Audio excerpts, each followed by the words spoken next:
Shit.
What's up, Duke?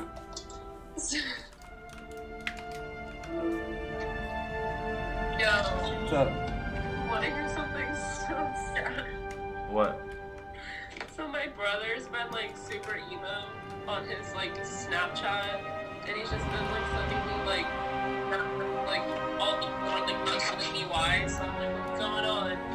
And I guess he bought this girl a plane ticket to fucking New Hampshire to my dad's lake house, and she's left him undelivered all day.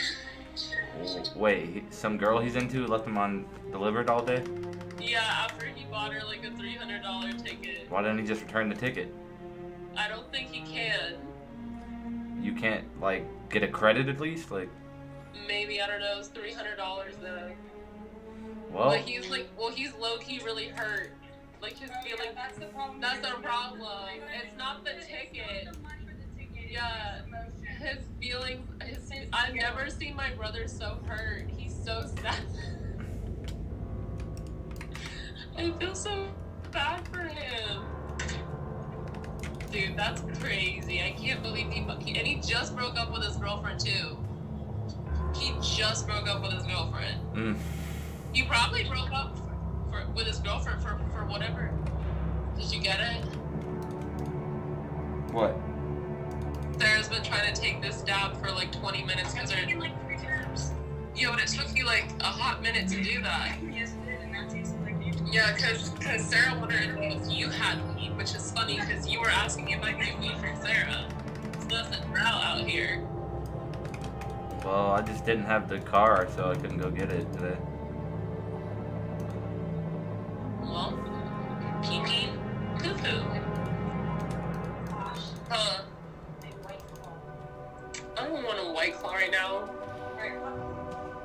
I brushed my teeth and everything. Plus, what am I gonna do with one White Claw? What am I gonna do with one beer? I'll enjoy it. Yeah, but it's just like, I don't drink alcohol because I enjoy the taste, or I drink alcohol to get drunk, and I don't want to get drunk right now. Plus, one White Claw is not Girl, shit, step your game up. I don't want to know. Once I start casually drinking, then I know it's a problem. I don't casually drink. I only drink with the intent of getting belligerently drunk. What you doing, Poop? Nothing, playing the game, wishing I had weed. Can you get some tomorrow? That don't help me now. Dang. I got dabs. Yeah, you can come take a dab. Might just do that. Right, but only if you're not a fucking dickhead. I'm not a dickhead. Oh, while Jeff's asleep, I'm gonna lock the door to go for a dab. Okay, the other keys are hanging up. Yeah, please lock the door. Alright. Also, we didn't get anything to drink from Trader Joe's, and you finished the water off. Sarah has to drink over here.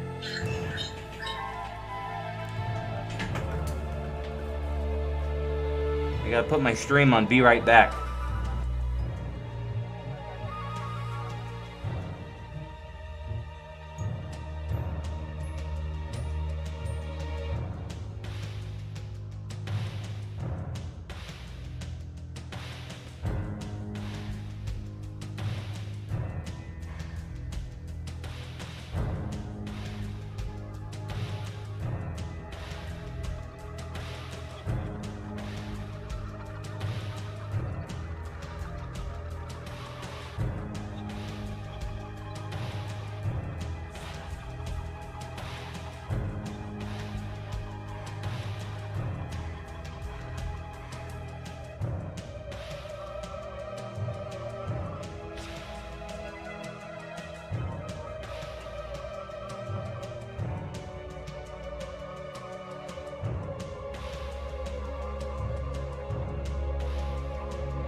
lay down in the bed?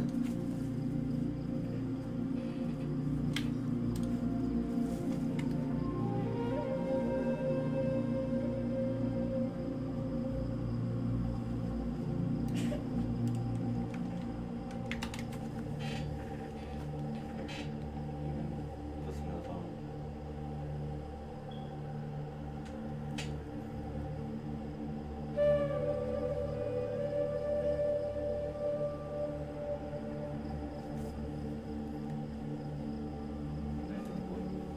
You gotta get up early.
out since you didn't make the eggplant and I waited on you? Huh? Right now, I'm going to bed. It's fine. Thought you'd be up for a little bit. Okay. You should, Eddie, you have to be up at 7. You need to go to bed too. Okay. Okay?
Fuck.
USAA is made for what's next. We're helping members catch up by spreading any missed USAA insurance payments over the next 12 months so they can keep more cash in their pockets for when it matters most. Find out more at USAA.com.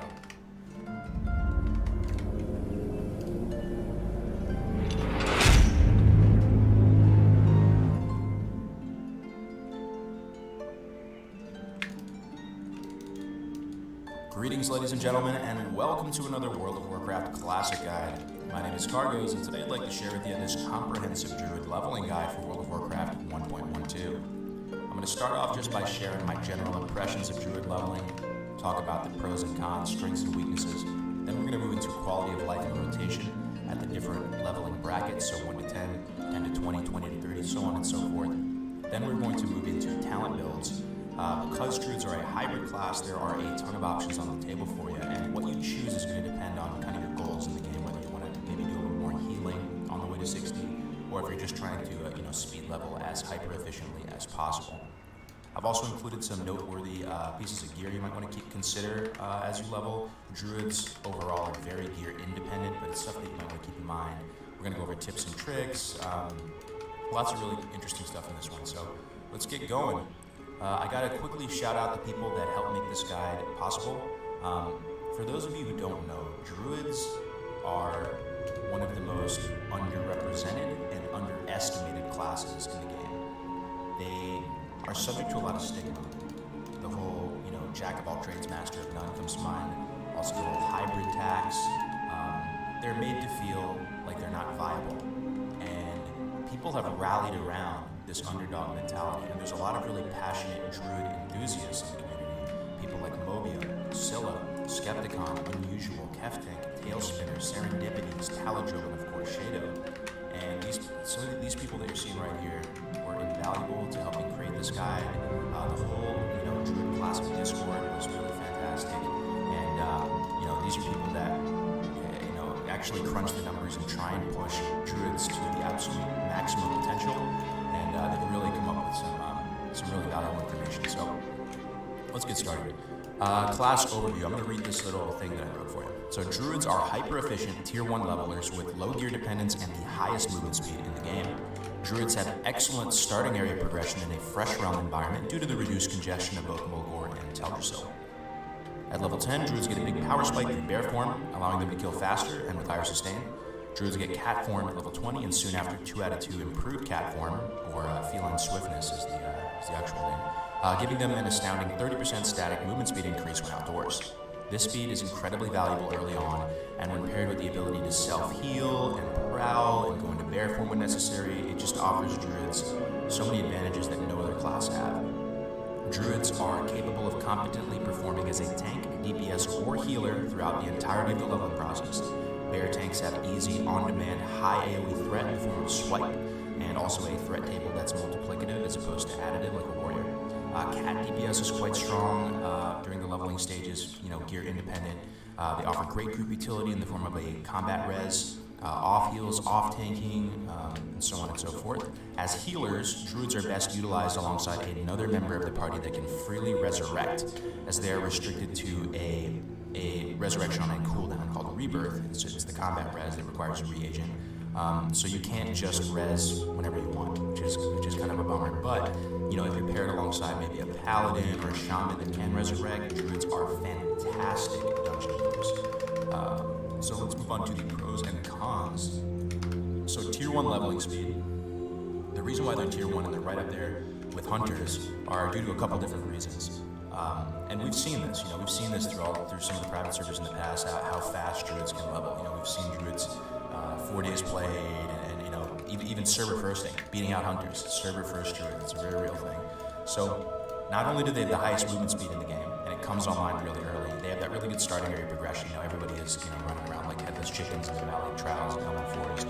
They're able to get ahead of the pack starting on pre-level 10. And then their movement speed comes online so early with the cats, with the feline swiftness, that they're able to continue that snowball. And if you really know what you're doing when it comes to questing, this movement speed is going to translate into a lot of value. And the other main thing is that they're gear independent. So weapons for Druids are just stat sticks. The top end, the damage range, the DPS, it doesn't really matter for Druids because you have these animal forms and your damage is going to be, based on your animal form. So, this is very different from classes like rogues, paladins, shamans, warriors, these melee classes that it's a big priority for them to keep their weapon relevant. And while warriors are trying to find groups to go get their whirlwind axe, or rogues are trying to get cruel barb, or whatever these classes are doing, Druids are just going. They're going with high movement speed and no downtime. And the other aspect of why they have no downtime, which we'll talk more about in a second, is your mana continues to regenerate while you're in animal form, even though you're using animal form abilities. And the reason is you're using either energy-based abilities in cat form or rage-based abilities in bear form.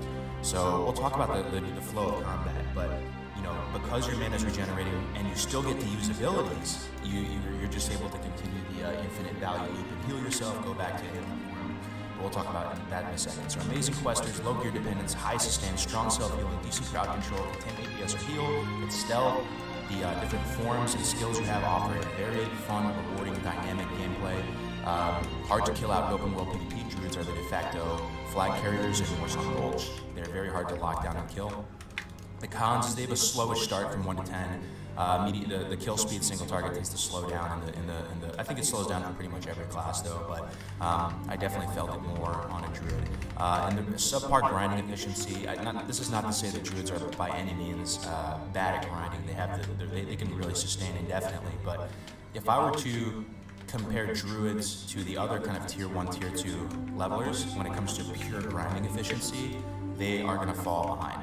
So, warlocks, you're able to juggle three, four mobs at the same time, dotting stuff, making your pet transition to the next target, being really proactive and lining up your next kill before the first one's even dead. Druids are still very much single target killers. Same thing with hunters. So if I had to, grind for 3 hours straight, a warlock or a hunter is going to pull ahead of a druid, and even a mage with AoE grinding. But druids, when it comes to questing, badass. Alright, so no regular resurrection. General leveling tips, I'm not going to talk about this so much. I got some feedback that this is kind of boring. I talk about this in every class leveling guide. There is a link to the presentation down in the description below and pinned in the comments, so feel free to come in here and take a look at this type of stuff.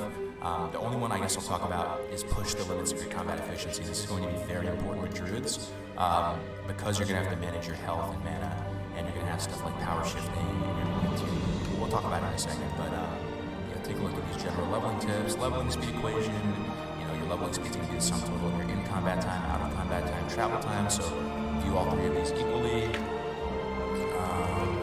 So Druid combat, let me kind of just go through the general flow of Druid combat. So you're in caster form, you buff yourself up and you want to kill some mobs efficiently, right? So the first thing you do is you spend your mana in a burst, front loading your spells, instead of staggering them out. And you're going to spend your mana on something productive. Now that could be, direct damage in the form of a wrath followed by a moonfire or something like that. That could be rolling a couple hots on yourself, like using regrowth and rejuvenation. That could just be rebuffing yourself if your thorns is about to fall off.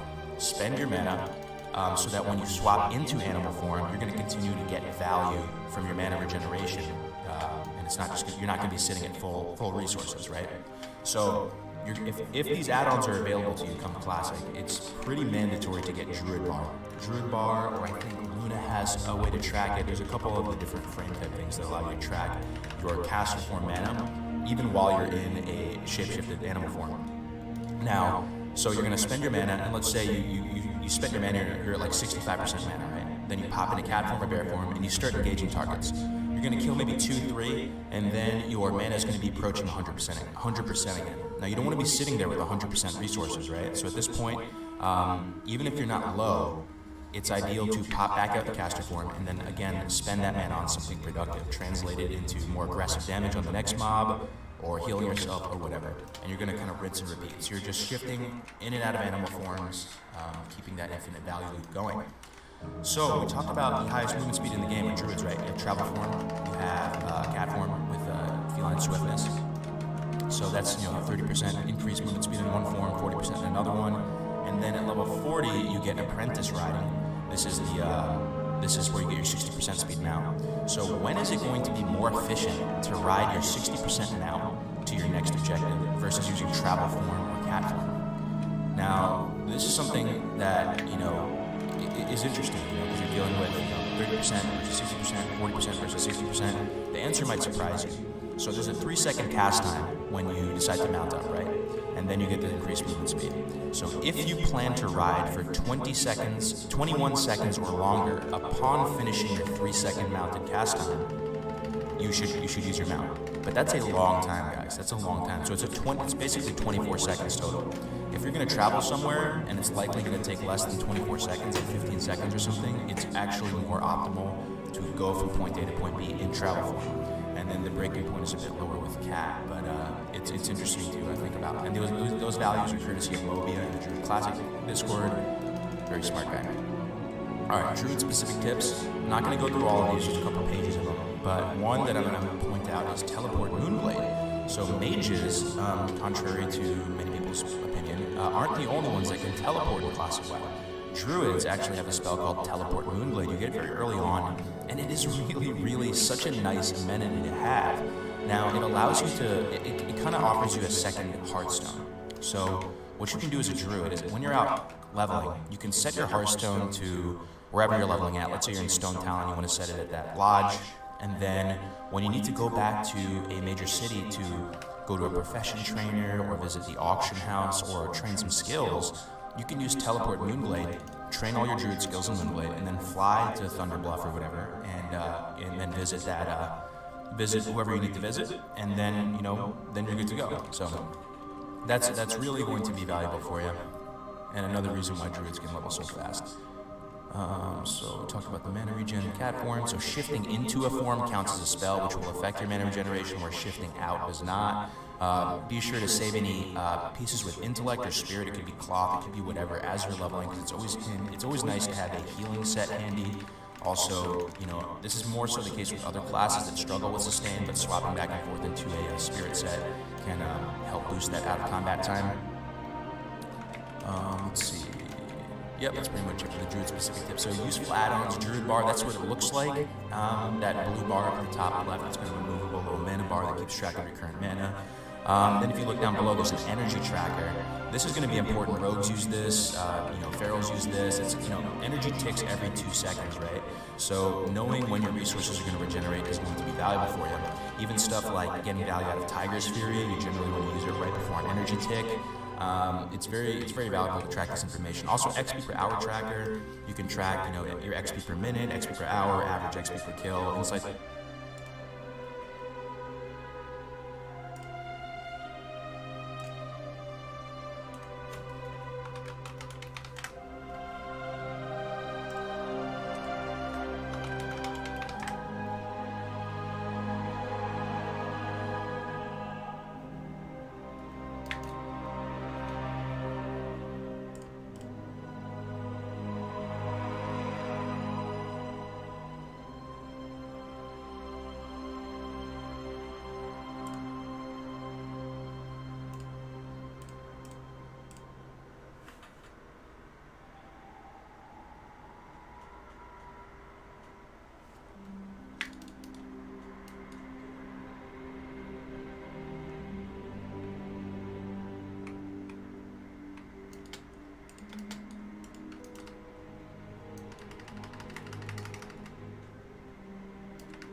It's like that are pretty useful, and outfitter to swap back and forth with your pieces.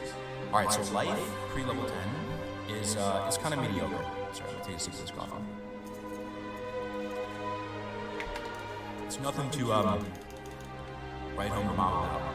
So it's you're gonna front load some spells. It's gonna be you're gonna cast wraths pretty much until the mob closes the distance with you. And then you can do a little trick here that will help squeeze out a little bit more damage. You can melee the mob once it's up in your melee hitbox, melee it, and as soon as your swing timer completes and the animation connects, you can instantly cast an instant cast, so Moonfire or Rejuve, and this will only delay your next auto attack by like 0.1 or 0.2 seconds. So it's really going to not really have any downside at all. So you're squeezing in an ability between the cooldown and your attack timer. And then you're going to just proceed to melee the mob to death with your staff or whatever, and get some mana regeneration going again via the 5 second rule. The multi-target rotation, one thing that might happen to you as you're out in the open world is, let's say you're in Mulgore, right? You got to go in that cave and kill those Venture guys, the Venture Co guys. There's pretty high mob density there, right? So you may pull too many mobs. And the ultimate, maximum DPM, damage per mana thing you can do to attrition out mobs and survive through that engagement is going to be to convert all your mana into heals and let thorns, your reflect damage with thorns, kill stuff in addition to your melee attacks. So what you're going to do is if you have 2-3 mobs on you, you're going to spend your mana in bursts, to heal yourself. You're going to wait till you get a little bit low, heal yourself, get sufficient value out of your heals, and then proceed to melee the mobs down, trying to get a few more ticks maybe after the 5 seconds of your mana regeneration, and then rinse and repeat. And that's the most efficient way to attrition out a mob. Now if you're pulling 2 targets at once, one thing you can do is you can just cast that Entangling Roots on one. There's no diminishing returns on Entangling Roots out on mobs in the open world. So they're going to be rooted in place. The second one will probably start heading to you. You can cast a Wrath and do the whole melee Moonfire trick. So you guys get the picture. So then at level 10, you're going to get access to your Bear Form quest. Now, I've included 2 slides here, one for Alliance Bear Form quest and one for Horde Bear Form quest. The main thing I'd like to point out is that after you pick up the quest from Cal the Druid Trainer in Dolinar or Genia Rune Totem, go to Thunderbluff or Darnassus and set your Hearthstone there, because they're going to make you go to Moonblade, talk to this guy Dendre, you're going to talk to the Great Bear Spirit, and then you're going to have to go back to TB or Darnassus, and if you didn't set your hearth there, you're in for a long flight. So make sure to do that. Hearth back, they'll send you to go kill a Moonkin. The Moonkin Lunaclaw, don't underestimate this thing. Don't just be like sort of AFK alt tab or something and just kind of leveling, with a few brain cells. Kind of turn it on for a second and realize that you can die, and if you die, you can potentially despawn. You may have to get the thing to summon it again. It could be a real nightmare. So bring out your A game. Try to cast Entangling Roots and get as much value as you can out of your abilities at range. And then once it does close that distance, manage your mana and be able to heal yourself up. But you should be fine, but just don't sleep on that quest. Alright, so 10 to 20, you're gonna have Bear Form. You're gonna get a nice power spike. It's a real juicy power spike. Because now you're able to start, that infinite value loop with mana regeneration while you're in an animal form, and you're still using bear abilities. So the single target rotation is gonna look like this. You're gonna front load, chunk of mana, like we said, a couple spells that could be, Wrath Moonfire, or a Wrath Rejuve, whatever is going to best fit the circumstances. Then you're going to pop into bear form. If it's single target, you can use Enrage. It's going to reduce your armor by 27%, but it's going to generate rage. And then you're just going to proceed to maul down the target. Now, multi-target, it's not going to be worth it to get that 27 base armor reduction, 27%. So I'd forego using Enrage and instead use Demoralizing Roar. Again, you probably just want to dump all your stuff into Maul. Maul is going to be the most efficient use of your rage, but there will be situations where Demo Roar will be useful to you. So make sure you keep buffed to Mark of the Wild and Thorns, and then you can interrupt. You get Bash at this level stage, so you can interrupt casters with Bash. All right, so 20 to 31, you're gonna get Cat Form at level 20. But this is one thing I want to point out. On one of my druids I leveled recently, you get to 20, right, and you think like, wow, I get this new sexy form.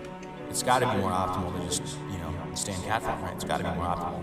It's going to be doing more damage, but there are a lot of reasons why bear is going to be superior to cat form before you get certain tools online, before you get stuff like Rake, before you get stuff like Shred, Furor comes online. And the real thing is this, because when you swap into cat form, you have 0 energy, and it's not like a bear, you have 0 rage, but that's not really the downside. It's just the nature of rage. You're not going to be able to front load your spells or front load damage or front load healing as well. Whereas opposed to a bear, no downside. You throw a couple spells on the target, pop in a bear, you're good to go. So, I generally stick in bear to like 22, and then shred comes online. We're going to talk about front shredding. I know you guys are going to hate me for this, but I'm going to include multiple ways to level. So if front shredding is not a thing in Classic, there are going to be many other options on the table for you. So once you get Rake at 24, you're going to start off by raking and then clawing stuff to death, or front shredding, if that's a thing.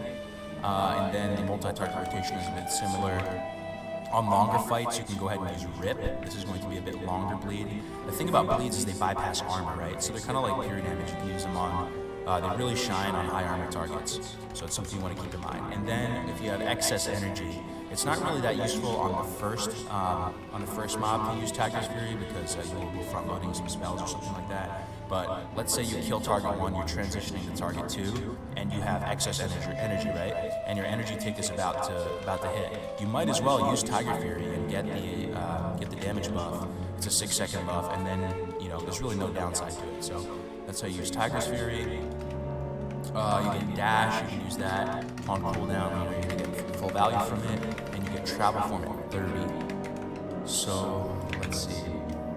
So you can get 5 out of 5 Furor at level 27. So Furor is really good. We'll talk about my talents, so I don't want to talk about it right now. So 32 to 60, you're gonna get Ferocious Bite at 32. This is gonna be one of the first finishers that you're going to use on the average 15-second encounter with a mob. It's going to be able to translate your combo points just into direct damage. There's a couple different considerations with Ferocious Bite though. One thing is that it drains all your energy.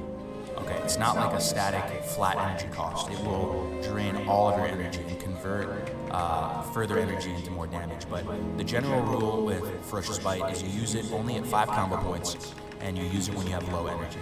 So for whatever reason you have 5 combo points on a target, and maybe it's PvP and the target, gets some distance between you and the target, and then you run up to it again, you have full energy, don't Ferocious Bite. Dump a few more claws or shreds into it before you Ferocious Bite.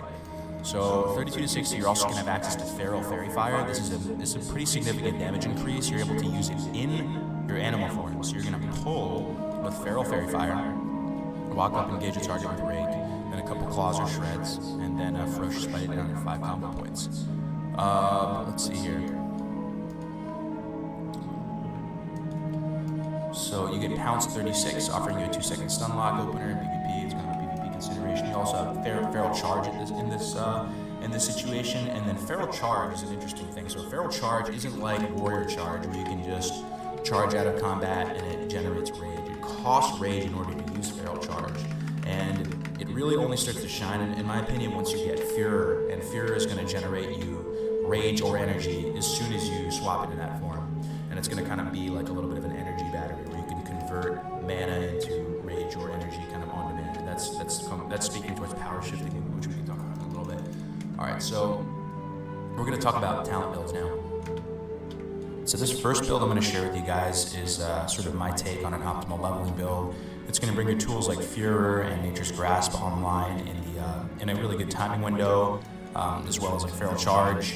And it's not going to have you have to respec at some point. So this is not a front shredding build. This is going to be good for players of all skill levels, new Druid players, old Druid players. It will 100% work on the classic servers. So we're going to start off with 5 points into Ferocity. These are your bread and butter abilities, no surprise here. And then the second tier is going to be the first point of contention. So some Druids advocate for Feral Instinct. This is going to reduce the chance enemies have to detect you while prowling. As you guys know, stealth is kind of weak early on, and this will help you if you have that kind of more ninja playstyle. I personally don't have that playstyle. I like to go for pure grinding efficiency, so it's not something that I take. Brutal Impact is not one of my favorites. I very rarely use Brutal Impact. Just for interrupts and stuff. So Thick Hide could potentially offer more value really early than Feral Aggression, because you are getting some sort of marginal benefit from the increased armor on every mob you're going to fight. But I like to go with Feral Aggression here, mainly because it's an investment for when Ferocious Bite comes online at 32, where you get that 15% increased damage. And I also sit in bear form longer than most Druids probably do. I pretty much am primarily in bear form until Führer comes online. So this is going to give your Demoralizing Roar an additional 40% attack power reduction.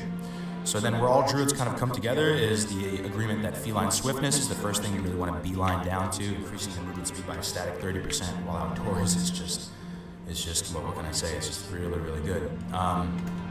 Then at this point, we are actually going to transition into Restoration and put 5 points into Führer. Some Druids like to advocate and go for Nature's Grasp first. This is a good PvP tool. It's going to save you and be really relevant in PvP. But in my view, you're not going to be in these contested areas so much at this stage. You may have some ganking going on in Stone Tower, but it's not going to be something like Strangleborn or something. So I like to get Führer going ASAP. Once Führer comes online, I start to use Cat Form a lot more.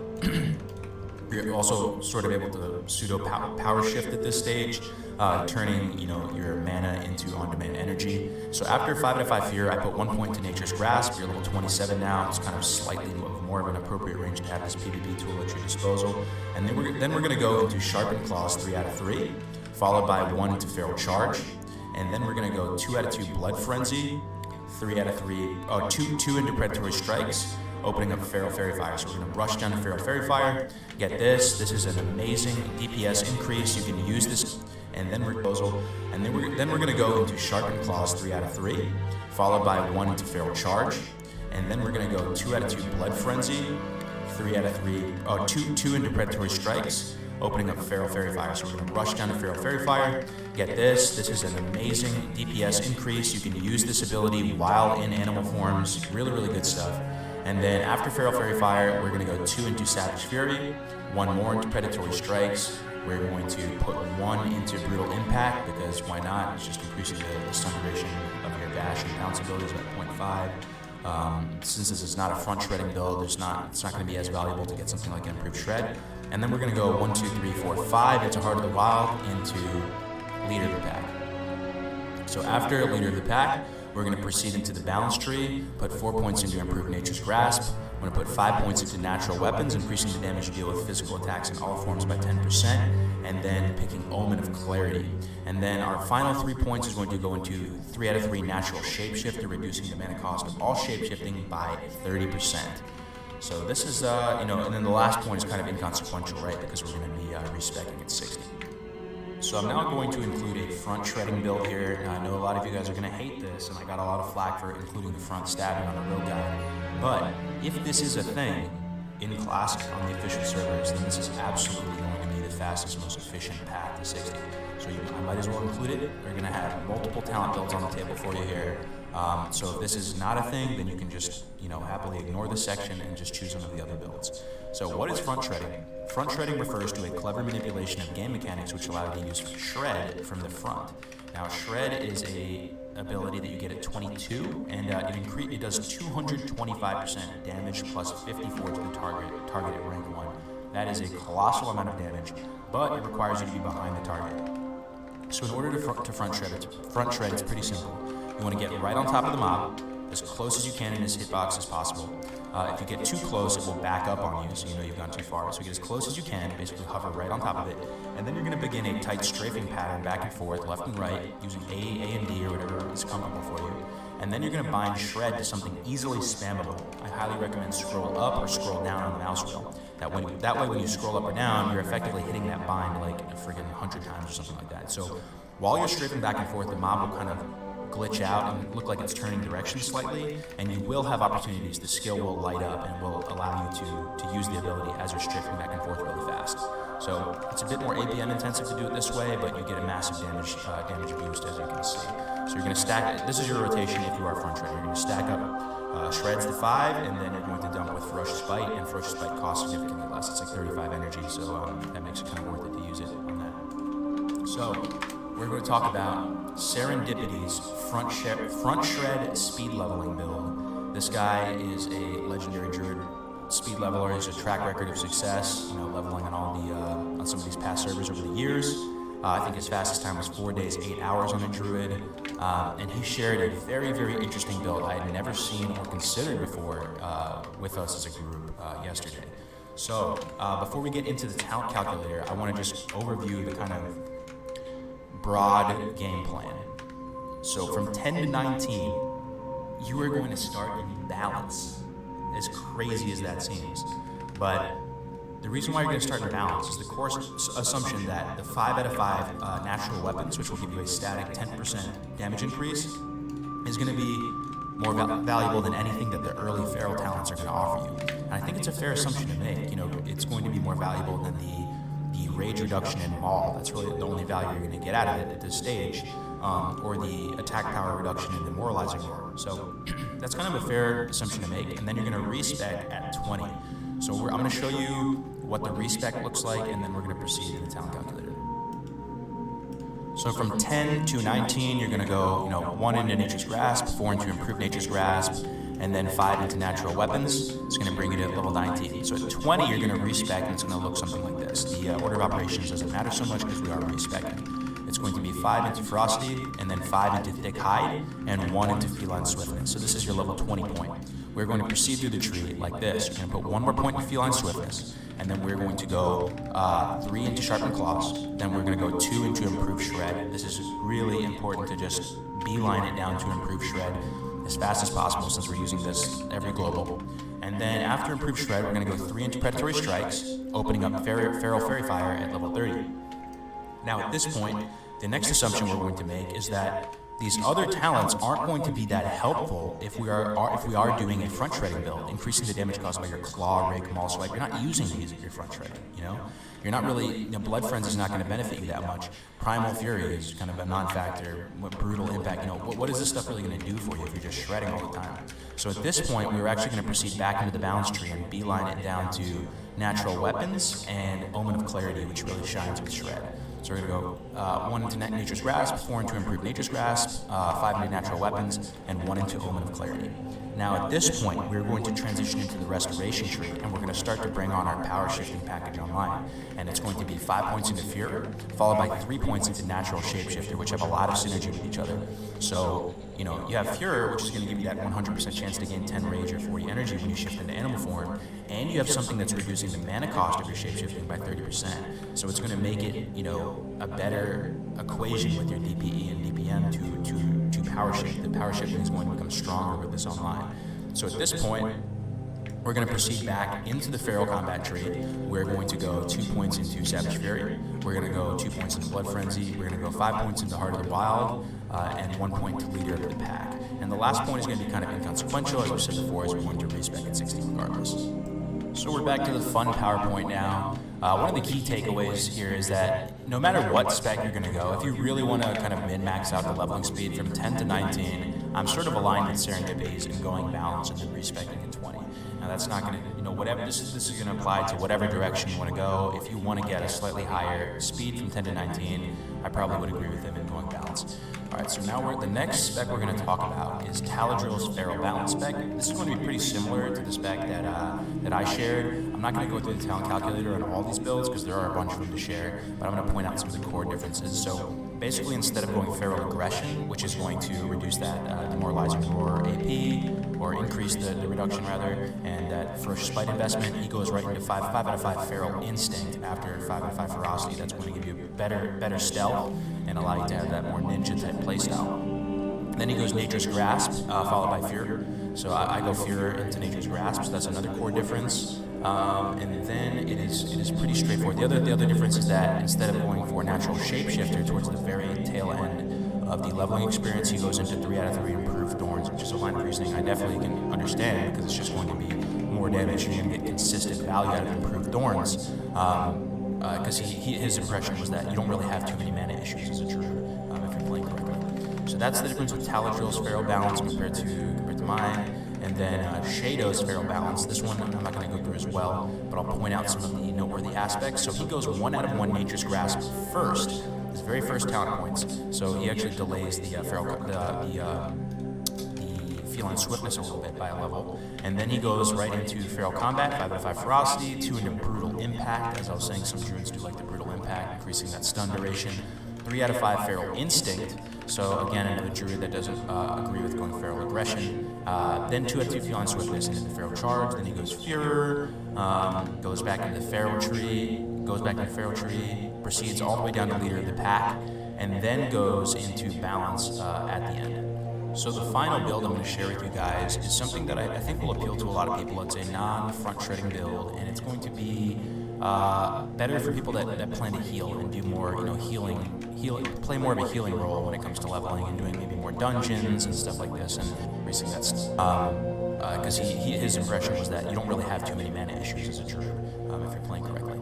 So that's the difference with Taladril's Feral Balance compared to mine. And then Shadow's Feral Balance. This one I'm not going to go through as well, but I'll point out some of the leveling experience. He goes into 3 out of 3 Improved Thorns, which is a line of reasoning I definitely can understand. Like a static, flat energy cost, it will drain. You're also first that be worth it out of your abilities at range. Stolen off a few more ticks.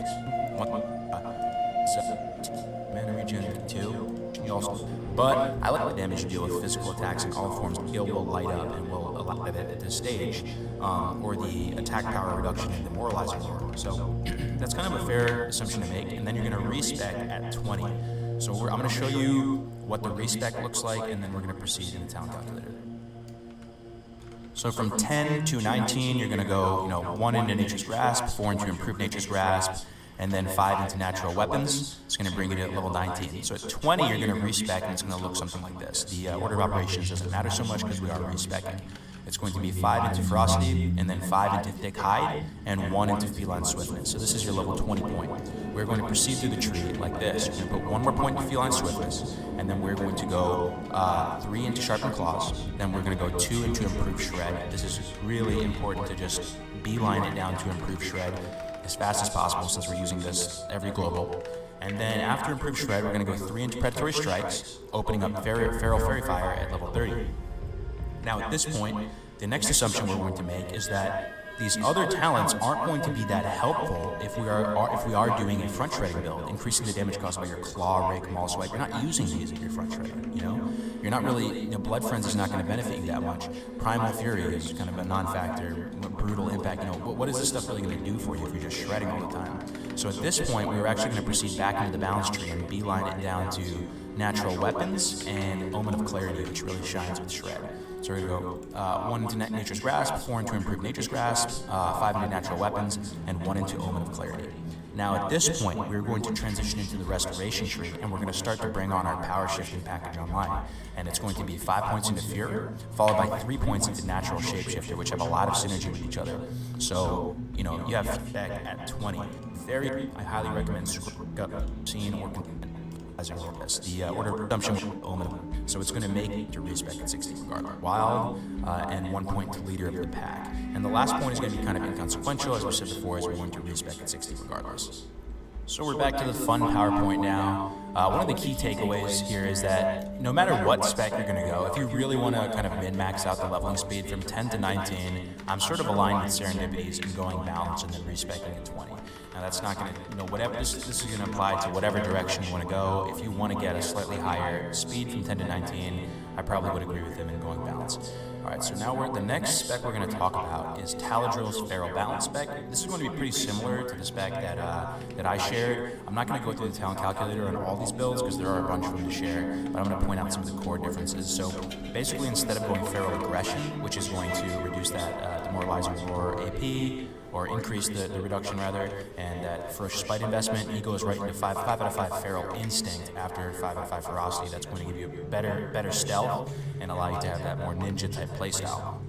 Then he goes Nature's Grasp, followed by Fear. So I go Fear into Nature's Grasp, so that's another core difference. And then it is pretty straightforward. The other difference is that instead of going for Natural Shapeshifter towards the very tail end of the leveling experience, he goes into 3 out of 3 Improved Thorns, which is a line of reasoning I definitely can understand because it's just going to be more damage and you're going to get consistent value out of Improved Thorns. Because his impression was that you don't really have too many mana issues as a druid if you're playing correctly. So that's the difference with Taladril's Feral Balance compared to mine. And then Shadow's Feral Balance. This one I'm not going to go through as well, but I'll point out some of the noteworthy aspects. So he goes 1 out of 1 Nature's Grasp first, his very first talent points. So he actually delays the Feline Swiftness a little bit by a level. And then he goes right into Feral Combat, 5 out of 5 Ferocity, 2 into Brutal Impact. As I was saying, some druids do like the Brutal Impact, increasing that stun duration.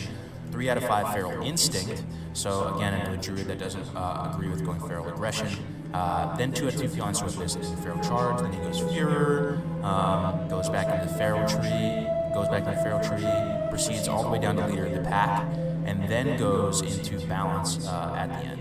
So the final build I'm going to share with you guys is something that I think will appeal to a lot of people. It's a non-front shredding build, and it's going to be better for people that plan to heal and do more, you know, play more of a healing role when it comes to leveling and doing maybe more dungeons and stuff like this. And some of the key differences is that you are going to have access to Nature's Swiftness, which is going to really sort of increase your healing potential. You're going to get really core healing talents like Reflection, Improved Healing Touch. So we're going to pop over to the talent calculator and go through it. This is called Feral into NS Resto. So we're going to start off pretty similar to some of the other builds, 5 into Ferocity, 5 into Feral Aggression, beelining it right down to Feline Swiftness. Now at this point we're going to go pick up 1 point in Nature's Grasp. It's just 1 point. You're bringing this ability online. Definitely going to be worth 1 point. Followed by 5 into Fear and Restoration. Then we're going to bounce back to Feral Combat, pick up Feral Charge, go 3 into Sharpened Claws, 2 into Blood Frenzy, 2 into Predatory Strikes, picking up Feral Fairy Fire at level 36. Then we're going to go 2 points into Savage Fury, 1 more point into Predatory Strikes, and we're going to go into Restoration at this point. We're going to do Improved Healing Touch, reducing the cast time of your Healing Touch spell by 0.5 seconds, followed by Reflection. This is another bread and butter healing talent, allowing 15% of your mana regeneration to continue while casting. Now at this point, you have some options on the table. You can choose Improved Enrage, which will give you 10 instant rage when fully ranked out in your bear form. You will still be leveling and using bear form, so this is definitely a worthy consideration. This is where I'll probably put the points.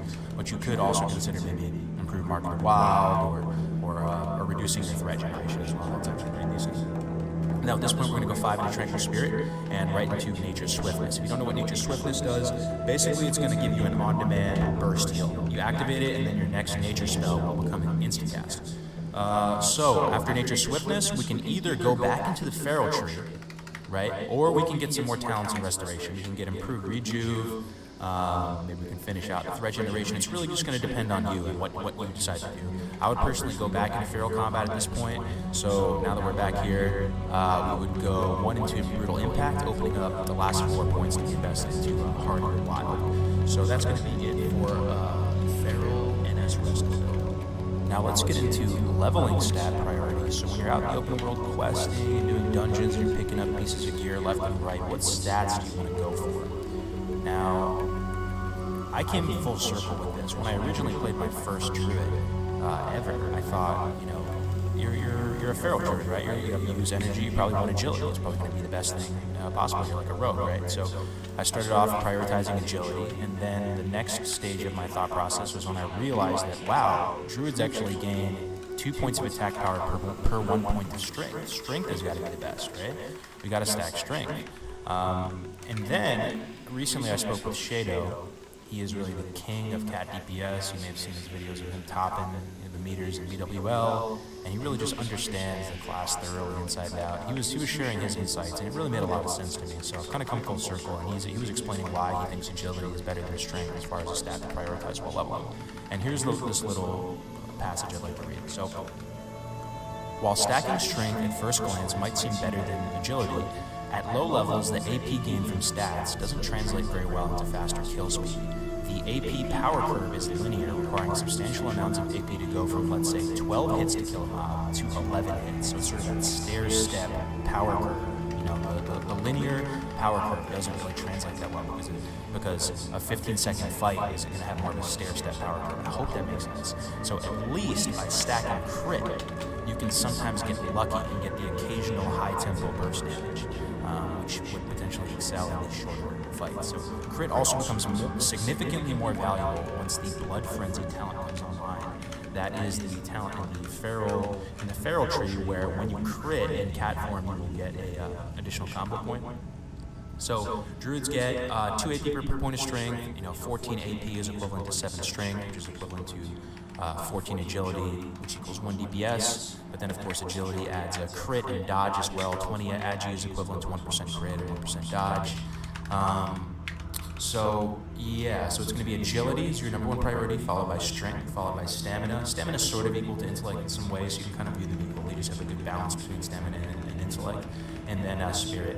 So spirit isn't really as beneficial in classes that can self-heal. And Druids, they have that infinite value loop, so it's not going to be all that important for them. But like we said before, definitely if you see pieces that have intellect and spirit on them, save them as a healing set, right? And there will be instances where you will be super low, and if you have an add-on like Outfitter, you can just swap over to your spirit set real quick.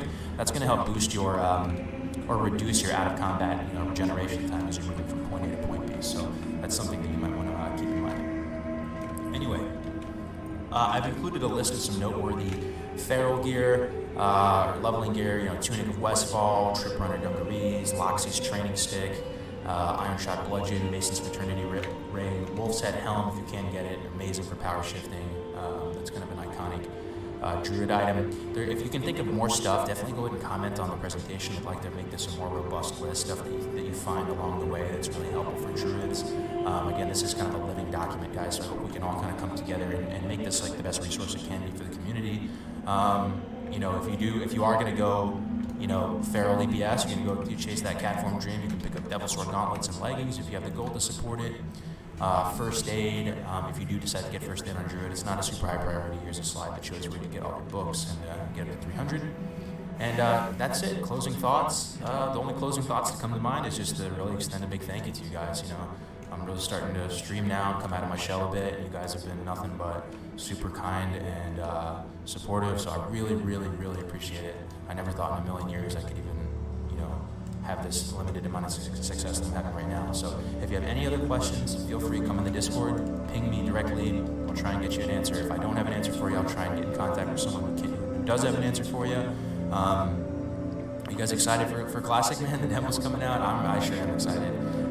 Maybe comment down below if what class you want to see next. Follow me on Twitch if you can. I'm going to start streaming the demo and streaming Classic in general, so I really appreciate a follow on Twitch if you can. And that's all for now, guys. So I'll see you in the next stream. I'll see you in the next video. Take it easy. I hope you have a wonderful day.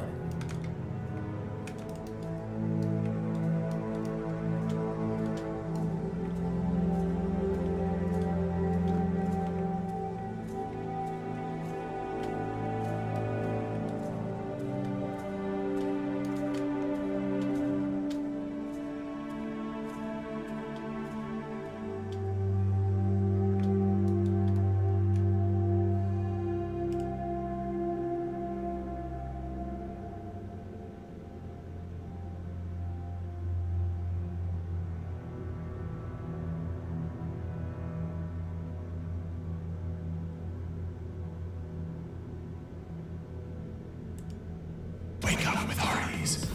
Get closer to me, $2 sausage biscuit. You too, sweet new $3 hotcake breakfast sandwich.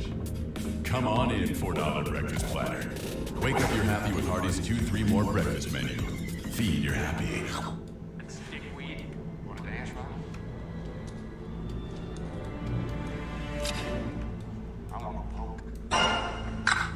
Druid boy chicken wing.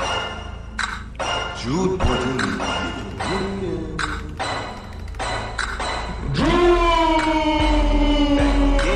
my Druid so fresh, my Druid so nice. Super spin them hoes, like my Druid to the right. Get it Druid, Get it Druid, get it Druid, get it Druid, get it Druid, get it Druid, get it Druid, get it Druid. My Druid so fresh, my Druid so nice. Super spin them hoes, crank my Druid to the right. People get mad when I use Cyclone, but I use it anyway, then I heal up to full. Let me tell you something about me. I had a bunch of shaman in the Hello everyone, this is Chef Butters. Before we start jumping into this guide, I want to give huge credit to 3 druids that have done a lot for the druid community in classic World of Warcraft. Ebb and Flow, Shadow the Druid, and Taladrill. None of this is possible without their contribution to the WoW community.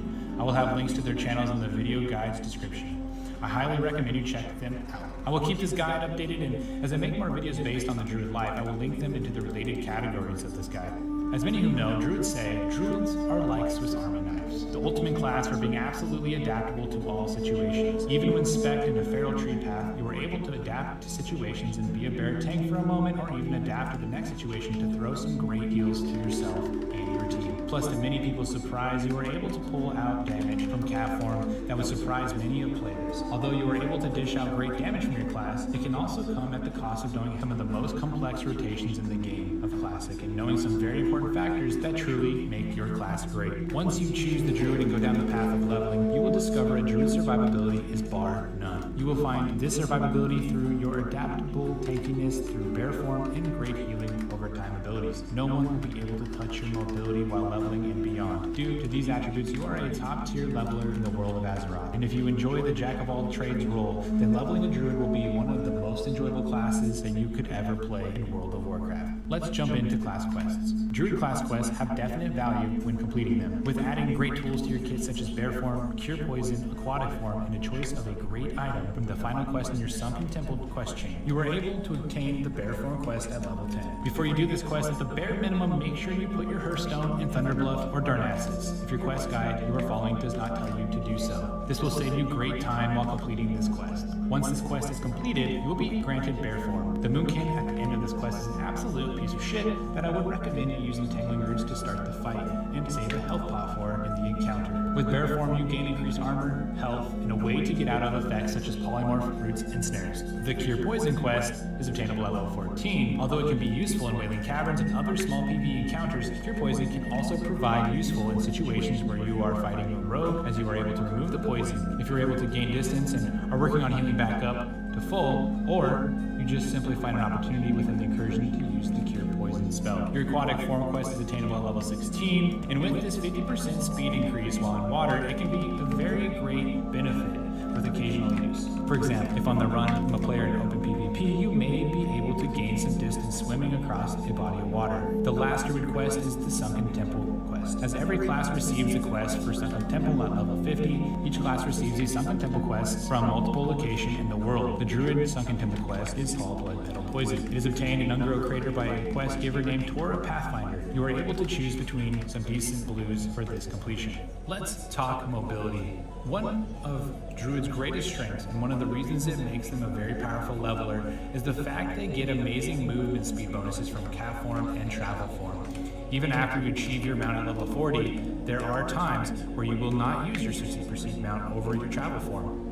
At level 20, you will get a fantastic cat form. As long as you put a point into Feline Swiftness at 20, which will give you a 15% movement speed with cat form, and another point in Feline Swiftness at 21, you will now have 30% increased movement speed with your cat form. You will also get the ability to dash at level 26, which is even usable in combat, and will increase your movement speed to 50% for 15 seconds, and can also be used while prowling. As you rank up dash, it will increase your speed all the way to 80% movement speed at rank 3. A fantastic way to get around until level 30. As As a side note, you can use cat form indoors. At level 30, you will then obtain travel form. With this 40% movement speed increase, what a huge quality of life for a druid. And it will make everyone else leveling in the world very jealous as you zoom past them on your way to your next quest. So there is a question to be made here. When would you use travel form versus when you should just use your 60% power speed instead? When your end destination is within 20 seconds away, you will just use travel form. If it is a greater distance, you will swap to mounted. As a side note, you cannot use travel form indoors. Let's talk stats. For stats, as a feral druid, you will go for agility over strength. Druids gain 1% crit for every 20 agility. 1 agility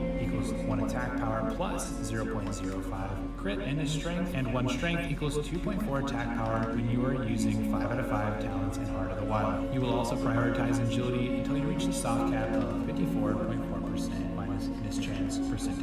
And your hit cap for feral druids is 9%. You won't have to worry about these stats while leveling too much, just try to focus on agility and your secondary of strength. If you are curious, however, in the future to your hit cap ratings, I have a video. I'll have a video link below in the description. Go check it out. So let's start leveling. Because of the high value abilities and forms given to the druid, they tend to have one of the best leveling experiences in all of vanilla. With this high value naturally built into their kit, they tend to become less gear dependent compared to other melee classes. The powerful value they get when on the leveling train is also buffered by their movement speed and being able to keep health up while constantly flipping between cat form and or bear form depending on your style of play. Going from form into heals to then back into your fighting form adds for a consistent leveling speed. As a side note, weapon damage has no effect while in your forms, however the stats do have an effect on your character, thus why people refer to druid's weapons as stat sticks. Let's talk rotations. I will not give you a rotation list that you should use. I will discuss little rotation concepts within the different leveling brackets. When I release my 60 feral cat guide, I will discuss rotations a bit more for raiding encounters as it will be more important. However, in the open world PvP and in open world's PvE content, you will need to be more adaptable. That is what playing a druid is all about. So figure out what works best for you while leveling and go with that. Leveling 1 to 10 on a druid is probably my absolute least favorite parts of being a druid. All you have is some lame ass rats to throw weaved in with staff attacks with occasional moonfires and heals. No forms, just plain old green ball shooting, staff blasting, and green leaf chomping the whole ride to 10. Starting out at level 1, you will find your rats cost practically all your mana. And as you level and gain a larger mana pool, you will be able to start chaining rats together weaved in with autos. Use your Moonfire spell after an auto attack so you are utilizing your auto attack downtime while maximizing your DPS. When fighting a tougher battle, maybe versus 2 mobs, consider the value of your healing spells. For maximum efficiency, kill mobs using your thorns while healing yourself. Alright. Now that you're 10, your life is not completely horrible. In general, you will start the fight with Wrath. Dot the target with Moonfire, possibly throwing a rejuvenation on yourself before going into bear form, using Maul to DPS the target down. Leveling a druid from this point on, even when you shapeshift into cat form, you will want to make sure to keep moving and keep attacking while constantly switching out of forms after the fight to top yourself off with heals. Use your spells and always keep that mana off the 100% full line. You will receive Entangling Roots at level 10. Also another great way to fight multiple mobs or use as an escape. And an important note to make is that there's no diminishing returns, so you're able to keep reapplying Entangling Roots to mobs at all times. You will want to weave it in rage while you are fighting multiple mobs, plus keep those heals and thorns up. Okay, time for the real fun. It is a bit of a misconception that when you fight multiple targets as a druid while leveling, you will need to jump into bear form. You can do this coupled with heals before you jump into the form, however, it is not necessary as a druid. While maintaining heals on yourself can give you the opportunity to efficiently kill 2 targets while in cat form. Speed is a wonderful thing, and you absolutely will take down the target much faster in cat form. If you can stay alive in the process, plus keep your mana at a reasonable percent, then stay in that Meowcat stab form and kill the targets efficiently. There is some debate whether you should level with Bear to about 22 when you get Shred, or maybe even a bit past that, but in my experience, and some other high-level Druids players' experience, leveling with Cat form on the classic retail gives you the ultimate efficiency and speed. At the end of the day, play it how you want. But Cat is the most efficient as far as speed is concerned. Side note, front shredding was used in private servers for Cat leveling. However, in Retail Classic WoW, this method of front shredding does not work. Once you achieve 31, you will be able to get the talent Fairy Fire. This 175 armor reduction for 40 seconds instant ability is going to, from now on, be how you start fights as a Feral Druid. When you hit 32, I find it best when using the finisher Ferocious Bite. However, Rip is never a bad option when in elongated skirmishes. Let's dive into talents. There are a few different ways you can choose your talents while leveling a Druid. I highly recommend you really read the talents and decide for yourself what will be the advantages for you. In general, the talent path I am following in this video will be more focused on leveling speed. However, consider other talents in a different pattern to help yourself in more highly dense PvP times. As I will follow this path, I also plan to stay leveling in the lead on classic release. Down the road, I would consider going more PvP talents heavier first, starting with talents like Nature's Grasp and dipping into Feral Instinct over Feral Aggression can set you up for better PvP situations in the world. Let's dive into the more leveling focused talent path. We will start with 5 points in Ferocity, going into 5 points in Feral Aggression, going 2 points into Feline Swiftness, which is complete money. If you were to have any choice of not going one of these, you would maybe consider not going Feral Aggression, the armor bonuses, or maybe going into Nature's Grasp first. Whatever the case is, you absolutely want to grab Feline Swiftness. This increases your leveling speed big time with the mobility. Next up, we will grab Nature's Grasp. We put 1 point into Brutal Impact, 1 point into Feral Charge. We will now start to get 3 out of 3 Sharpened Claws, 2 out of 2 Blood Frenzy, 2 points into Predatory Strikes. Now, immediately grabbing Fairy Fire, as with that armor reduction, it is a huge increase to your DPS. Next up, we'll put the last point into Predatory Strikes, 2 out of 2 Savage Fury, put 5 points into Art of the Wild, and your last point into Leader of the Pack on the Feral Tree. Next up, we're going to put 4 points into Improved Nature's Grasp, 5 points into Natural Weapons, 1 point into Omen of Clarity, 3 points into Improved Thorns, and 5 points into Fear in the Restoration Tree. And you can choose whatever you would like at this point. You could get the extra stealth bonuses or whatever you wish. I'm just going to throw mine into Natural Shapeshifter for the extra mana bonuses while shapeshifting in different forms. Okay, so with add-ons, you can use whatever you like to use, but I do suggest getting Druid Bar Classic. This add-on is a movable mana bar that keeps track of your current mana while in shapeshifting form. Although it is not fully accurate, especially if you get hit with some kind of mana boost like Innervate, it works great otherwise. Last up is macros, and I will finish playing them on the screen as the video ends. I will also put a link below that will send you into the classic WoW.live where I'll upload this guide as well. So you can always copy and paste these macros from there. I hope you guys enjoyed this 1 to 60 Druid guide. I have a level 60 DPS Feral Druid guide coming out soon, and if you guys want to throw out that support, sub, like, choose.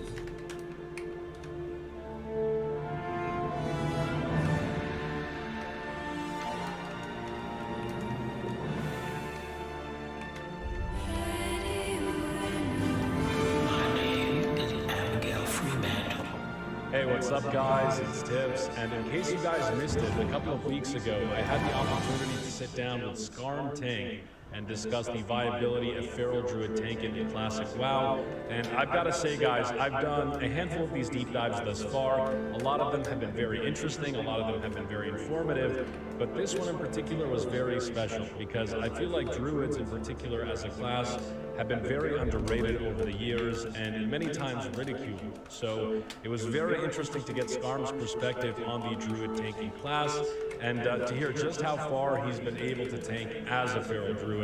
Spoiler alert, the guy has tanked Nax and AQ40 as a Feral Druid, albeit excluding a couple of bosses. So very, very exciting, very, very interesting. Skarm played back in original vanilla and got into Nax in original vanilla, as well as in private server vanilla. So he has very much a double-sided perspective on these things. And yeah, enough of the intro. Check this guy out, guys. This deep dive's a little bit less constructed, I guess, in the previous ones. We had some issues with the scene transitions earlier, but it plays, I think, pretty well as a podcast. So enjoy Skarm, guys. Definitely follow him in the links in the description below. I will see you guys on Twitch, where I'm streaming the Classic WoW Beta. And as always, tips out, baby. Take care.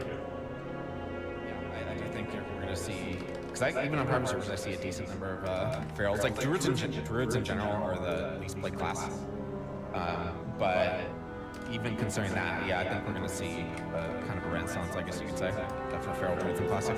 They are the least played class. Out of curiosity in the chat, who here plays a Druid? Resto, Feral, doesn't matter. Who here plays a Druid or is planning to play Druid in Classic?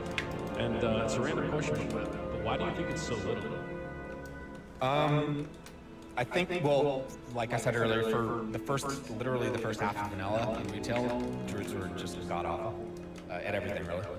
And so I think, I really do think that just stuck and I think it still persists today to some degree.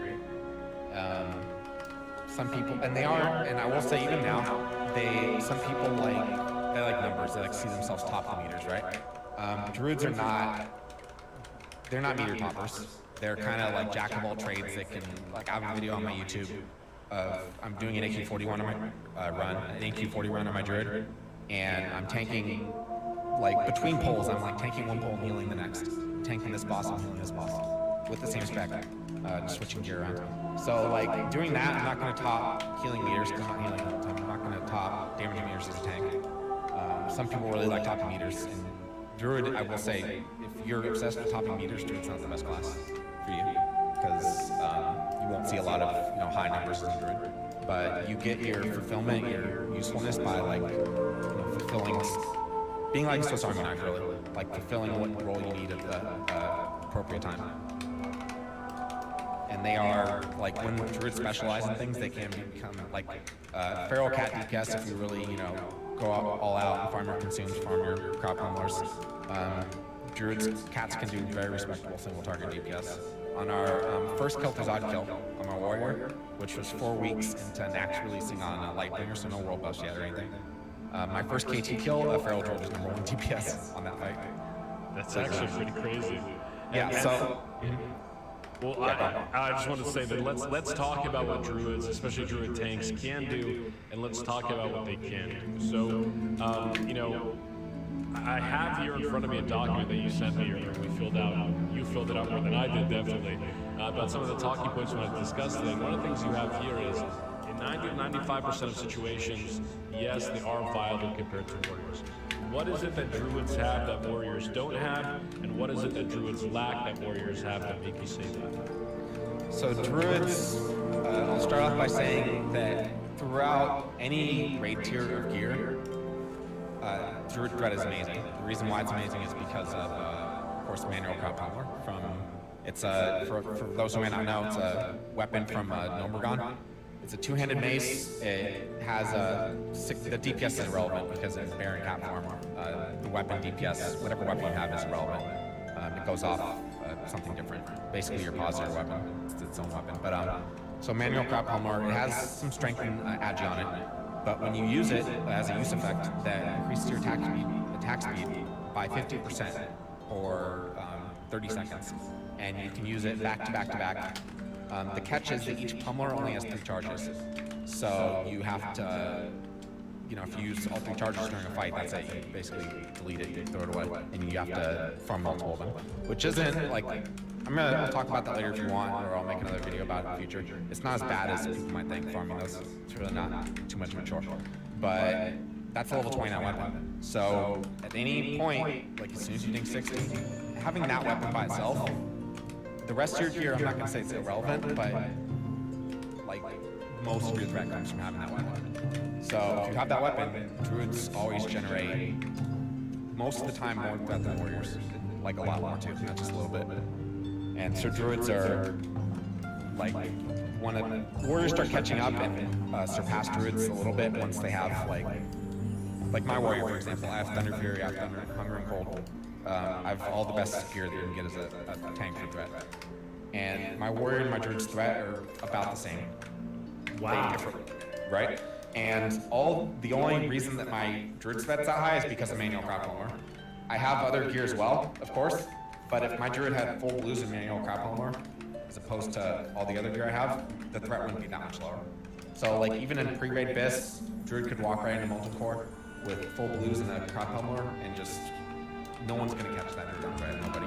Not that gear level. Not even close. What about AoE? What about AoE and Cleave Threat? So Druids have they have a move called Swipe, which hits 3 targets, and it actually generates decent AoE threat, and you can more or less spam it. Against 3 targets or less, Druids, I'd say, are as good or better than warriors for AoE threat. When it gets to, and even 4, you can tab around a little bit and keep up. Once it gets to 5 or more targets, Druids start to fall behind on AoE threat. And one of the Druid's weaknesses, which we'll go over as well, we'll go over the strengths and weaknesses, of course. But one of the Druid weaknesses for tanking several mobs is when you're tanking a lot of mobs, instead of tanking a boss where one thing's hitting you for a lot, you're tanking a lot of different things that are all hitting you for a little bit. what really helps mitigate that damage when you're tanking like say 10 mobs or more is having a shield and be able to block their attacks. Because a lot of the time, if your block values, like if you're sitting in like PWL level gear as a warrior, if you block an attack from like a normal mob, you're not going to take any damage, or you're going to take very little damage, just because the block value will override that. Druids can't do that; they don't have shield. The only druids have dodge, and that's it. And so they're just face tanking everything. They're taking all that damage. So druids, when they're tanking a lot of different mobs, they actually take a significant higher amount of damage than a warrior or paladin, because paladins have shields too. Yeah. So that's the main issue with, and they can't use like engineering items. That's another weakness. They can't use engineering items in bear form. So druids, I wouldn't. They are weak AoE tanks. They're the worst out of the classes for sure.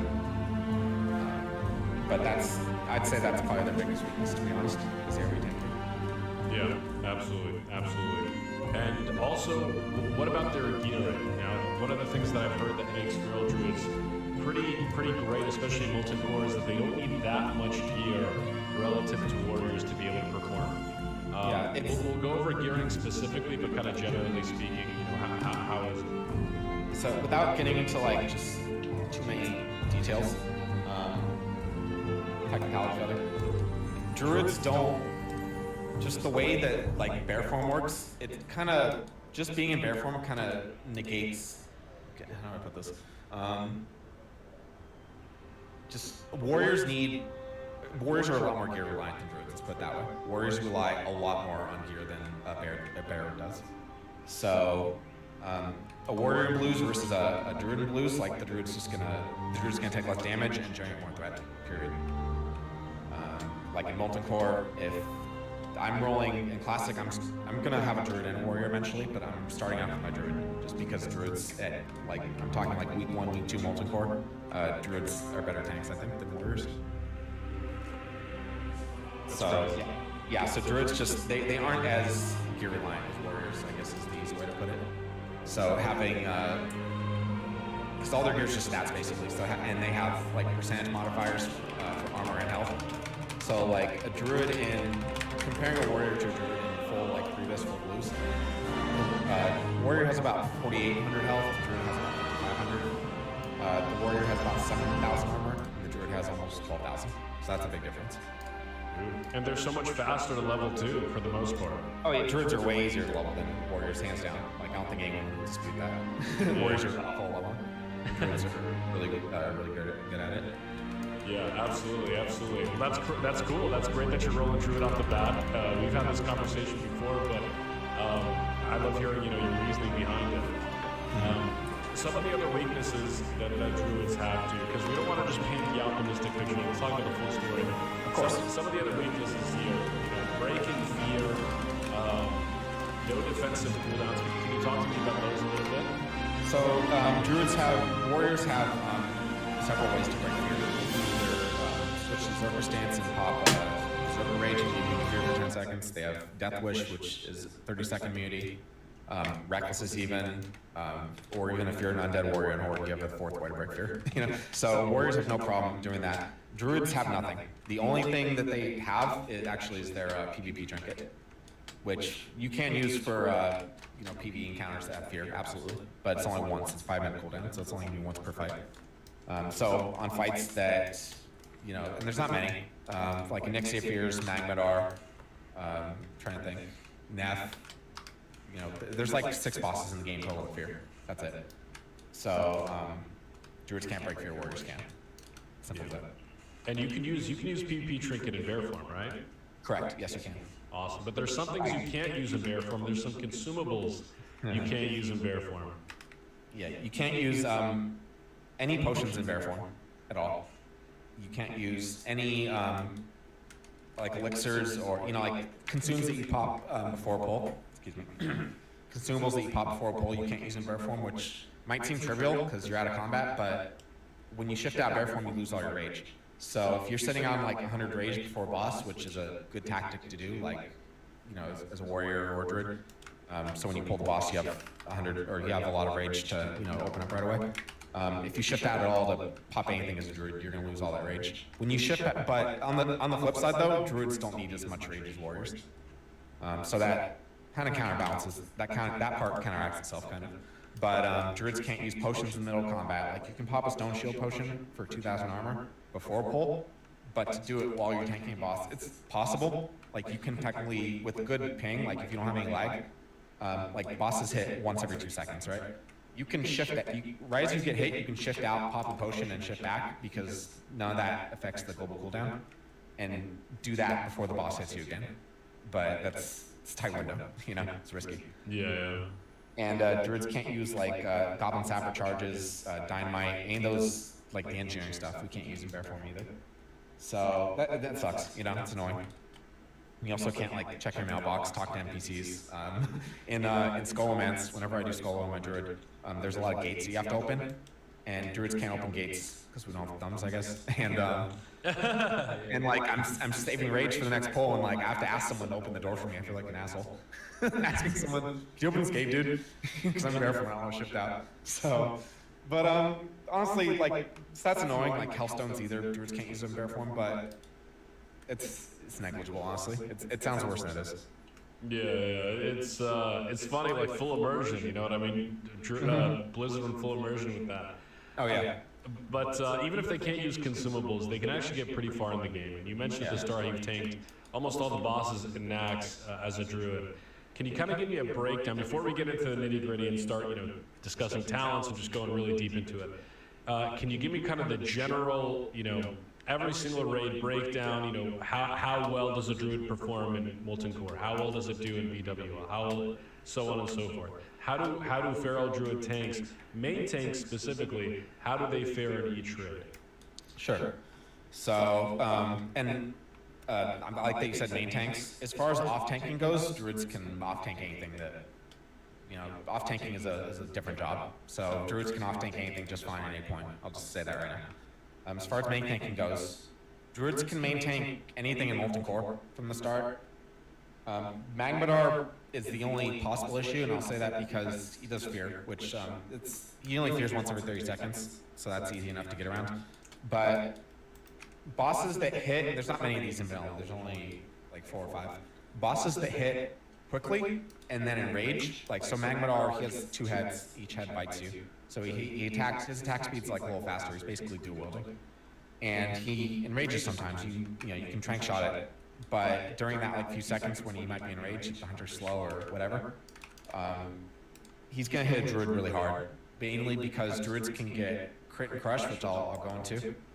And which usually isn't a problem, but they can get crit and crushed, and they don't have as much avoidance as a warrior. So when you're getting hit fast, you know, either by multiple mobs or by one mob that's, you know, basically dual wielding, druids do take more damage than warriors typically, especially if it's a boss that can crit and crush you.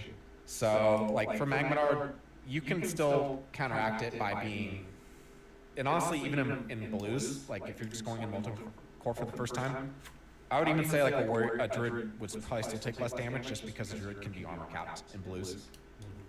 You can get with Stone Shield Potion for 2,000 armor, your regular armor consumes, and like the inspiration buff from a priest or a shaman, the 25% armor for 15 seconds, whenever they crit you the heal, you'll be at armor cap, which is around, it's like between 17 and 18,000. But you can hit that as a druid in blues.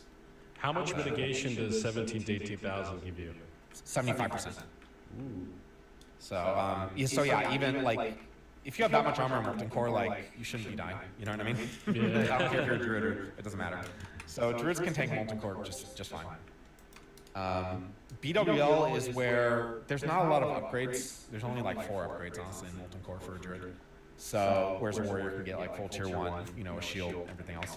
So going into BWL, druids, their gear kind of falls behind a little bit. But at the same time, for specifically, well, I'll say the first 3 bosses. Razorvore, druid, you need, you know, like 2 or 4 tanks for, you know, all the trash that comes out. Druids are really good at tanking trash, mainly because they have they can pull from a distance easily, or instantly rather, with Moonfire or Fairy Fire. So if you see a mob like across the room, you just hit it once and it'll come to you.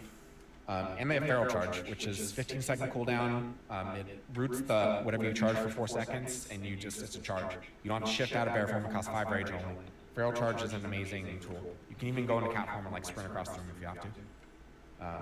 So druids have excellent mobility even indoors, and so for a fight like Razorgore, they're just really good at tanking the trash. For Vale, and like because of the lack of gear in BWL in general, at first you're gonna want to wear you're gonna want flask. You know what I mean? Like go full out with consumes. That will make if you flask and pop full consumes and everything else, that will counterbalance the lack of gear that you have at the time. And for Vale, Straz, and Broodlord, those are the first two like threat fights where Vale you just want to kill them fast. Warriors, even a warrior in full greens on Vale Straz is gonna push the threat ceiling. Like for I also get comments a lot. I hear comments saying like, oh, just tell your DPS to pull back. Threat shouldn't be an issue. Blah blah blah. Like people are basically saying like, oh, mitigation is more important than threat all the time. And Vale Straz is the first example where that's the opposite, because you want to kill them fast. There's a lot of raid damage, tanks are blowing up, everything else. And warriors on that fight, because of how execute works, Vale Straz, for people who might not be familiar with the fight real quick, Vale starts at 30% health. And he has 1 million health, but it starts at 30%. The reason why that's important is because when you get to 20% health, warriors can start executing. And that's where a lot of warrior damage comes from. Execute is independent of your weapons.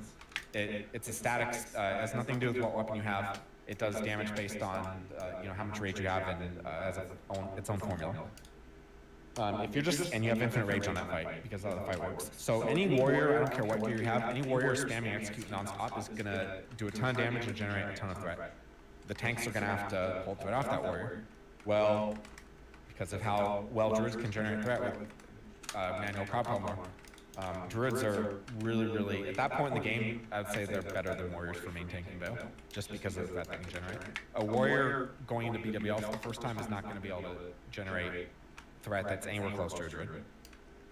Unless, like, the exception is if you have, like, rank 14 gear. Really, that's the only exception. If a warrior has rank 14 weapons and armor, and specs Fury Prot, then, yeah, they can generate druid threat. But besides, that's the only exception, really. So all the way through BWL, druids have the threat advantage over warriors. Correct. And however, so the first, like I said, Vale and Broodlord are threat-based fights. The three Drakes, the Fire Maw, Ebonrock, and Flamegore, the next three bosses, they're tauntable, and due to how the fights work, they're not threat fights at all. So your druid can tank those fights, but like prot warriors can also tank them just fine. And then Chromagus and Neff, due to how like hard Chromagus hits, and also the fact that he does a random stun during the fight, that he does a random debuff called Brutal Affliction Bronze that will randomly stun you for 5 seconds as long as you have the debuff. To get rid of that debuff, you have to use Hourglass Sand. Well, guess what? Druids can't use. However you use sand, I don't know what you do exactly to like. You pour the sand over you, whatever. Druids can't do whatever they have to do to use the, you know what I mean? So, yeah, druids can't use sand in bear form, and if you get stunned while tanking Chromagus, it's bad news. It gets caught on their fur, it's annoying. I guess. Well, like, shouldn't it cleanse you anyway? I don't know. But, yeah, druids, I've off-tanked Chromagus, like, time-lapse tanked. I've off-tanked Chromagus during progression. Still hits extremely hard. Like, I would still rather have a warrior doing that. But druids, speaking of off-tanking like that, in any fight where you have to keep secondary threat, but the boss is immune to taunt, like for example Chromagus or Hakar, where they have a mechanic that makes the main tank lose threat, and then they turn to whoever has the second highest threat on the list. Druids are much better than warriors at generating secondary threat on a mob, just because of how the class mechanics will go into that. But druids are amazing at generating secondary threat compared to warriors. So when you can't just taunt the boss, away from the main tank, druids are really good at that. And Nefarian, he fears and he turns druids into cat form, which is you don't really want. I have a video of me tanking Neff. It's I'm overgeared for the encounter. I wouldn't recommend a druid tank Neff though, especially not during progression. Okay, absolutely. That's because the class call, right? Yeah, turns its count. Yeah, okay. Yeah, exactly. So moving on to ZG and AQ20, those are some of the easier raids. I'm just going to go ahead and assume that pretty much everything's fine there. Is there anything that should be called out? Not really anything major. Like the bat boss in ZG fears, but you can spell it. I just recently made a Druid video on ZG. It's called Man vs. Bear 3. If anyone wants to check it out later, kind of goes over things. But ZG and AQ20, there's some little minor nuances, but for the most part, you're not going to have trouble tanking either of those raids, even zoning it for the first time, if you have the appropriate gear. What about a fresh 60? Because usually you run those raids pretty early on, if it's a later patch, that is. Fresh 60, you're in greens and blues. Can you tank AQ20 and ZG?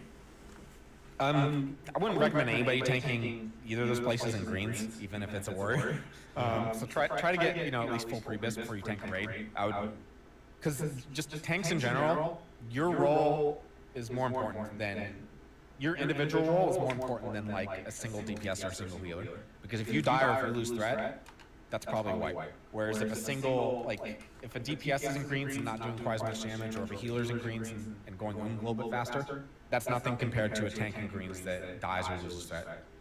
So just for that reason alone, like tanking in general, and that's kind of the message I'm trying to put out continuously in my videos, that tanking in general should be taken a little more seriously because so much lies on you, especially for main tank. Like off tanks can get it if you're one to ZG or AQ20 and you haven't managed to get like full pre-bis yet and you have a few greens still, you can still off tank pretty well. I would get consumables if I were you, but you can still off tank just fine. But as far as main tanking goes, like you really want to, the main tank should be like the most prepared person in a raid. Should have the most consumables. Should have some of the best gear than anybody else in the raid. Doesn't matter what class you are. Absolutely. Not biased, by the way. But no, you're absolutely right. Yeah, honestly, that's not biased. I think that you're if anyone wants to debate me on that, that's fine. But that's my position on that. No, absolutely. And no, absolutely. I mean, at the end of the day, your raid is only as strong as your tank's threat ability, his ability to stay alive. So absolutely. And obviously, the requirements to staying alive become exponentially higher on AQ40. If you guys watched my video recently, you guys know that AQ40 is really the raid, at least the second half of AQ40 is really the raid where, a lot of casual players probably won't be able to participate just because, the time commitment is so high and the mechanics do get a little bit more intense. So in that kind of environment, a more difficult environment, essentially what's the hard mode version of Classic, how do Feral Druid tanks fare and what should they know specifically for that raid?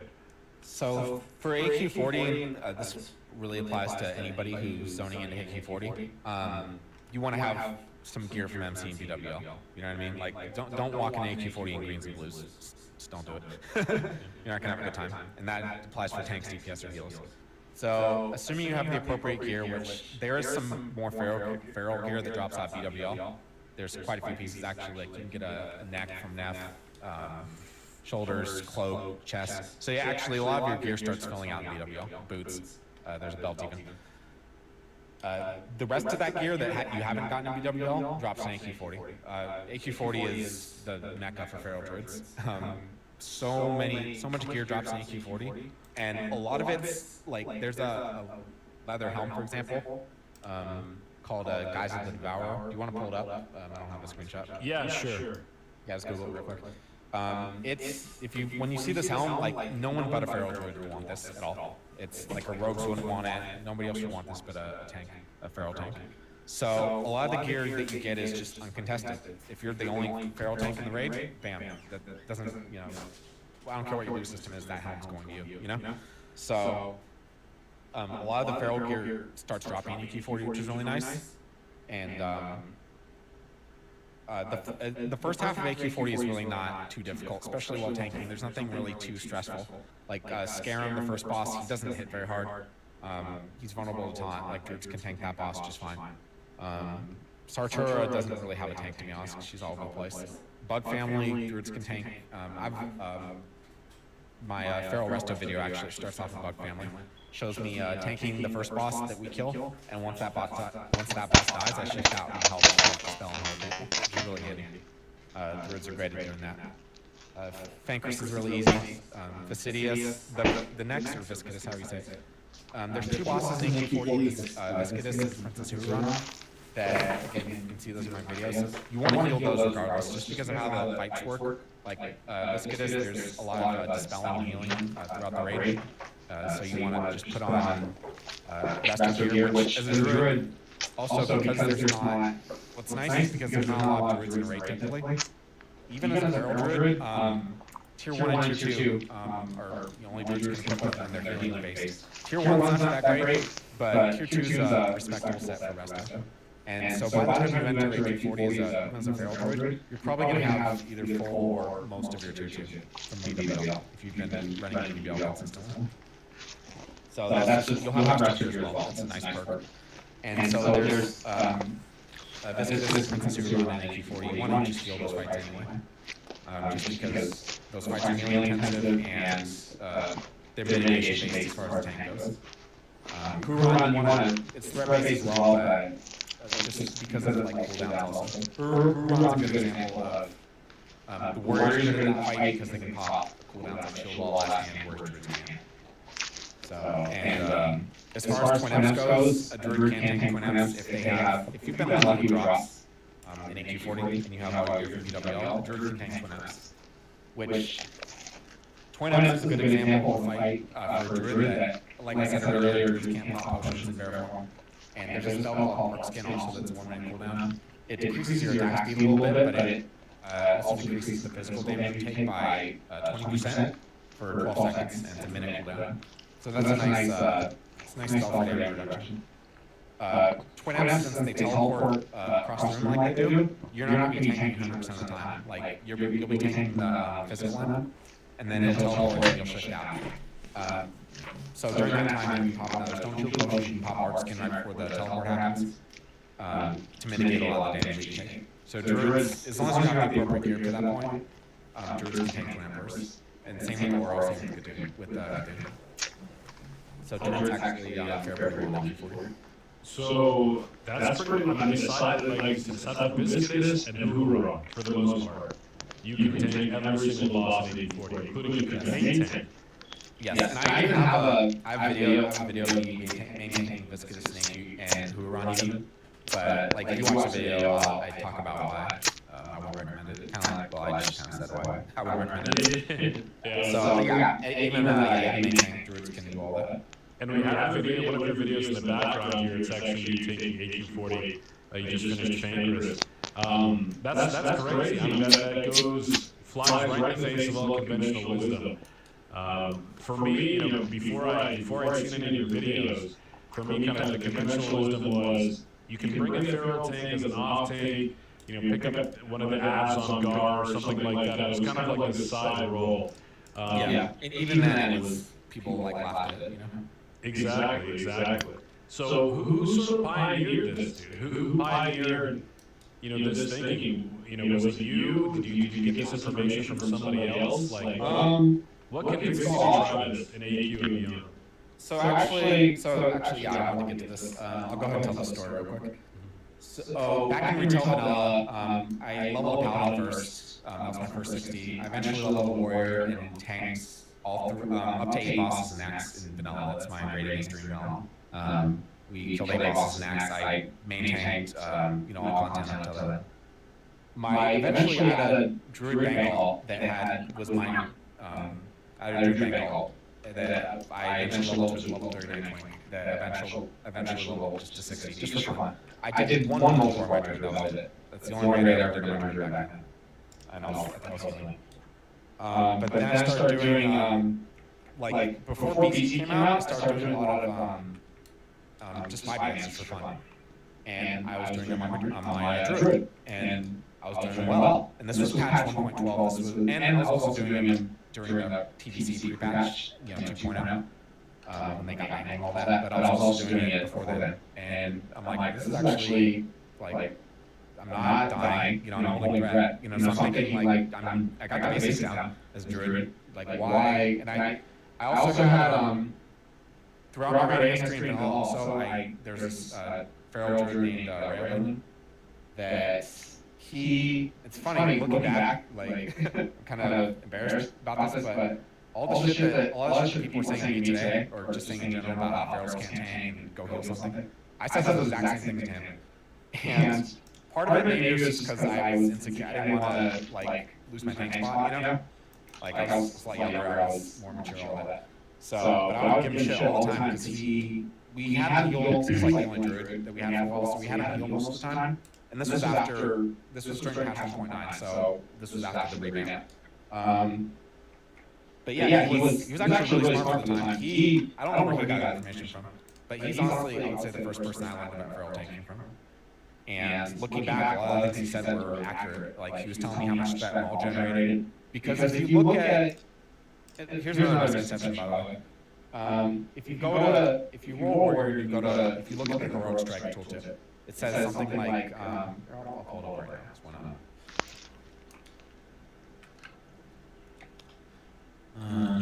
So yeah, heroic strike doesn't matter what rank.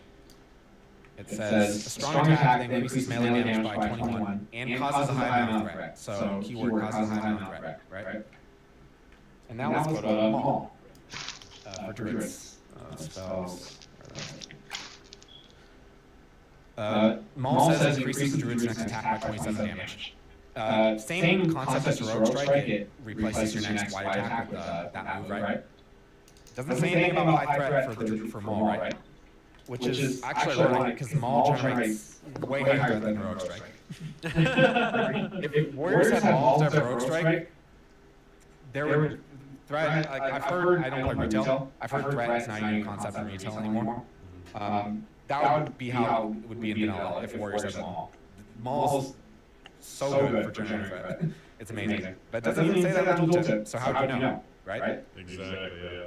So, I remember him telling that, and I had like level 10 druid at the time who had Maul already, and I remember him telling me that, and I'm thinking to myself, well, this doesn't even say it generates high threat, so how could it? You know? That was my logic. That was my explanation. But, so yeah, he somehow knew what was going on before anyone else did. But I'm playing this druid, and like my core TBC comes out, and I'm enjoying it a lot, and especially like when the pre-patch came out, like a lot of druid's problems in TBC were fixed. And like with the talent tree, and also they started releasing feral warrior. And so when TBC came out, my guild was main tank at the time, I'm a warrior, and my guild we were talking about leveling together and I started leveling my druid first, and I literally had my whole guild, like I had enormous amount of peer pressure. My whole guild was telling me like, Scrum, what are you doing? Leveling warrior, stop goofing around my druid. Like, people from all directions were telling me to stop leveling my druid and level my warrior instead. And I had a hunch. I was like, trust me, these guys. I think that druids are going to be very capable in TBC of main tanking. And so, long story short, I main tanked all TBC on my druid. Druids were absolutely great at it, and Burning Crusade proved everyone wrong. And eventually, like, by the time we started doing carries, I convinced everyone at that point that, like, oh wow, druids can tank. So your history with druids is like, it's not like a private server renovation where you played a private server. So this is going back to OG vanilla. You started to realize the viability of druid tanking. Yeah, this is 2007 to this is actual retail. And yeah, so I had a hunch. I leveled in TBC, and I was correct. And back in vanilla, they are better at TBC. They are better at TBC than vanilla. But so when fast forward to me rolling on private servers, which I've been playing on private servers for about 2 years now. Some people have been playing for a little longer, like you hear people going back as far as like 5-6 years. I've only been playing 2 years or so on private servers. And my first tune on private server was my druid because I'm like, I'd already done warrior vanilla, and I remember, rolling my druid TBC, leveling and doing amazing. I'm like, I think druids. That was my hunch. Like, I think druids could have the tools in vanilla to tank. Like, I thought that, so I rolled druid, and I've been doing what I've been doing since then. That's awesome, man. Like, that's the first I've got to say. I did not expect you to say, you started playing it that far, that long a time ago. But that's really cool. It definitely offers a unique perspective. And yeah, I mean, we can talk about Nax as well. I mean, I think for the most part, Nax is pretty straightforward. You can tank the A-bomb wing, but not Lothab, not Makesna. Why not Makesna, out of curiosity? So the thing about Makesna is that every, I think it's 45 seconds, every 50 seconds maybe, she does a web wrap, and she stuns the entire raid for 10 seconds, all 40 people, including the tank, and she's beating up the tank for 10 seconds, which means, and she also has a poison that reduces healing by 90%. So you, right before the web wrap happens, you have to put a ball of poison on the tank. Horde can put a cleansing totem as well, but Alliance has to do a ball of poison. And you have to put hots in the tank and hope the tank lives. That's fairly easy to do if you do it correctly throughout the fight. However, at 30% makes them enrages. And so if you don't kill her before the next web wrap, like, you know, a good strategy is to, like, if she's like 32%, you stop DPS, wait for the web wrap, and then hopefully burn her down before she web wraps again. Now guild will help the DPS team do that at first though. So if she web wraps during the enrage, you have to shield wall. There's no way you can do that. Druid, I don't care what gear you have, you're gonna die in 3 seconds. If you get web wrapped during the enrage, Druid. Now, 4 horsemen. What about 4 horsemen? So the front, there's 4 horsemen obviously. You tank Thane and Mogren in the front, and then you tank Lady Blamu and Cerzelic in the back. The back two, Lady and Cerzelic, they don't hit nearly as hard as the front two. Druid can tank those just fine. But however, the front 2 horsemen, Mogren specifically, he has a ability called Righteous Fire, which I don't hold up, but it's a 25% chance of proccing on his attack, so it's like a chance on hit basically, his auto attacks. And in addition to whatever auto attack damage he does, Righteous Fire hits initially for about 2,000, 2,500, and then puts a dot on you in addition to all that. That's 4,800 damage over 6 seconds. Fire damage, by the way. So, Fire's Spear is nice at first. I would recommend Fire's Spear in general for the front. Which that's not the problem with Druid's sake, they have plenty of Fire's Spear to go off. But the best way to survive Mograine is to just have as much avoidance as you can, so that he doesn't, because the less he hits you, the less that'll proc, right? So avoidance is really nice on Mograine just because of that. And also cooldowns, like almost always when I'm taking Mograine, I either have last damage or both. So that's why Druids can tank the front. I would say once the raid's more geared, you have 4 horsemen on more. Druids can tank the front. But for progression, I would say they should tank the back.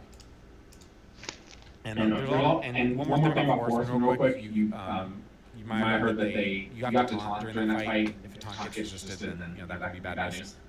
The warrior 4-piece tier 3 is 5% additional spell hit on taunt, which is taunt only has 16% chance to resist. So warriors get that. Druids don't. However, there's also a trinket out of ZG called Netpag's Broken Reel that when you use it, it increases spell hit, which taunt is considered a spell. It increases spell hit by 10% for 20 seconds, which all tanks, I don't care what class you are, you want to have that trinket for horsemen, just to really make things easier. Like even with, there was one time on my warrior where I had 4-piece tier 3 already, so I'm like, I don't need the trinket, that's fine. Toward the end of the fight, I had 2 taunts in a row resist, and because of that, the raid wiped. So after that fight, I've never not worn the spell hit trinket for horsemen. And as a druid, I've always worn that trinket, never had an issue with like taunts resisting. So druids can get around the taunt issues fine with that trinket. Awesome. So that's crazy, man. Like again, like just seeing their viability through all the raids is pretty insane. I'm sure we're going to talk about that a little bit more as we go along. But let's start breaking down things now and kind of talk about general level. Let's start breaking things down more on a detailed level. Starting off with the races, aka I guess the factions in this case. So you have 2 druid races. Can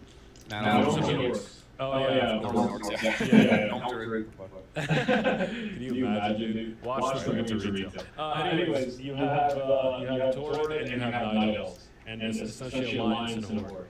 What are the advantages and disadvantages of each in PvP as tanks? Which one would you recommend?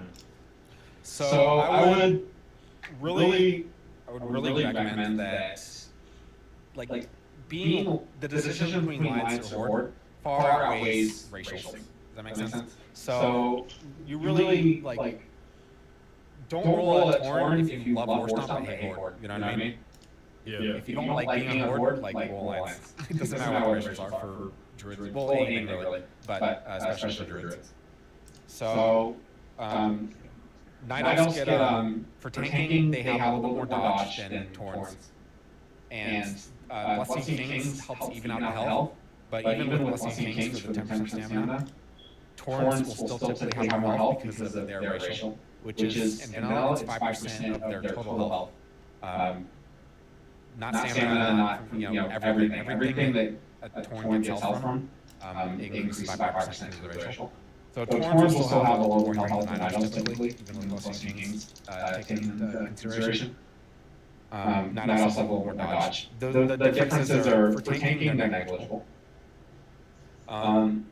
Notably, Druids, so for tanking, it comes down to like Pally Blessings versus Totems. Pally Blessings plus Might Blessing Kings are really nice for, threat and just health. You get a little bit of points from Kings too.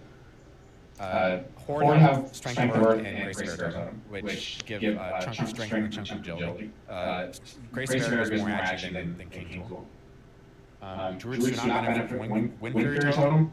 So, but however, as far as just normal threat goes, because Druids can still get crap up on our Horde, the rotation is not any different from Alliance or Horde for tanking for Druids. And the threat that they generate isn't really any different either. Despite the fact that Druids don't benefit from Wind Fury, they still generate the same amount of threat that they do in Alliance, which is a lot.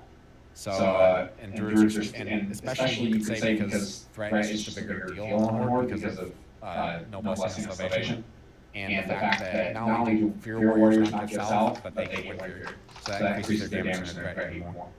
So, as far as threat goes, it's a much bigger deal on Horde, and Druids can still generate the same threat as they do in Alliance. So, yeah, for that reason alone, like, it's weird. Druids, they have a little better Alliance just because, like, Pally Blessings are a little better in general, and when DPSing, they have more mana regen for, like, Judgment Wisdom. So, just in general, Druids are a little better Alliance than they are on Horde. But as far as just threat is concerned, Horde have much bigger threat issues. Yeah. But at the end of the day, like I said, and for PvP, like, Horde's probably a little better. War Stomp is a great skill for PvP. But really, at the end of the day, like, do you want to roll Alliance or Horde? That should be your deciding factor. Do you want to roll Alliance or Horde, chat? What do you guys think? And Scarm, what will you be rolling in Classic? I will be rolling Horde. There you go, dude. A true man. A true legend. Horde, that's right. Any homies? Okay. Anyways, no, great explanation. It goes beyond racial for the Druids for sure. And with that being said, let's jump right into the talents. So normally we do these deep dives. Usually these are PvE deep dives. We talk about leveling talents and the end game. I feel like for feral tanking specifically, we don't really need to talk about the leveling talents. I'd rather just talk about the build itself. So let's jump right into it. How would I spec a feral tank? Sure. Well, let's go to the feral tree first. I've opened up. And this is most of this can be applied for actual leveling as well. Like when leveling, you just go down the feral tree until like level 40 or 50 or so, and then you start to branch out. But and you can tank. Druids, I will say, are probably better 5-man tanks than warriors for leveling, just because first of all they're the appropriate spec, whereas you're not going to be a power warrior. And they're just like I said, the way that Druids scale up gear, they're not as reliant on your warriors. So there's better levelers in general. And another cool thing to note is that when you hit level 40 as a warrior, you upgrade from mail to plate, right? You have to replace all that gear though. You don't just magically, you don't get plate in the mail, you know what I mean? Like the gems in the mail you plate, you have to find it on your own. Whereas a bear, you get diver from immediately level 40, and that's the net armor increase. So basically, as far as armor is concerned, all of your gear gets upgraded to plate immediately as a druid, as soon as you get level 40. Because you get that diver instead of bear. That's a really good point. I didn't think about that, but yeah, that's a great point. Exactly. Anyway, on to the talents. So let's start with the feral tree. We have the first two, which are ferocity and feral aggression. Let's go ahead and get 5 in ferocity. reduces the cost of maul, swipe, claw, and rake by 5 rage or energy, which is 5 energy is not a big deal, but for 5 rage, considering the maul only costs 15 rage and swipe costs 20, now they cost 10 and 15. So that's a pretty huge decrease. The other talent, Feral Aggression, we're not going to get that for now, that's more of a cap talent. It does reduce, makes Demoralizing Roar reduce more attack power, which is not bad. Demoralizing Roar, another thing to know between warriors is for some reason, like warriors get demoralized and shout, druids get demoralized and roar. They're both the same kind of move, they AoE move that reduces attack power. For some reason, the warrior one uses more attack power than the druid, even max rank. It's only by like 20 or 30, but it's still more. So warriors should be the ones shouting, not druids. That makes sense? As far as the debuff is concerned. So the main reason that Feral Aggression is for the ferocious fight increase, but that's again DPS talent, it's a cap move. So for tanking, we're not going to take that. Moving down to the second tier, we have to the left, we have Feral Instinct, which is our defiance that warriors have. Druids have, Feral Druids have a lot of talents that other classes have, that warriors and rogues have, but they just have their names, basically. So Feral Instinct it's the rogues, Master Deception, the stealth talent, and the warrior's defiance, all combined in one talent. So we're mainly getting the threat, but the increased stealth is nice too. Brutal Impact increases, we're not going to get that talent, it just increases the duration of bashing counts by 1 second. It's not terribly useful. Thick Hide, we're going to get 5 points in that for now. For strictly a feral, for strictly tanking build, especially starting off when you're, you don't have as good a gear, it's nice to have as much armor as you get. So Thick Hide increases armor by 10% basically. Armor contribution minus, but that's multiplied by Dire Form. Plate, right? You have to replace all that gear though. You don't just magically, you don't get plate in the mail, you know what I mean? Like the gym's in the mail plate gear, you have to find it on your own. Whereas a bear, you get Dire Form immediately level 40, and that's the net armor increase. So basically, as far as armor is concerned, all of your gear gets upgraded to plate immediately as a druid, as soon as you get level 40. Because you get that Dire Form instead of Bear Form. That's a really good point. I didn't think about that, but yeah, that's a great point. Exactly. So let's start with the Feral tree. We have the first two, which are Ferocity and Feral Aggression. Let's go ahead and get 5 in Ferocity. It reduces the cost of maul, swipe, claw, and rake by 5 rage for energy, which is 5 energy is not a big deal, but for 5 rage is considering the maul only costs 15 rage and swipe costs 20. Now that costs 10 and 15. So that's a pretty huge decrease.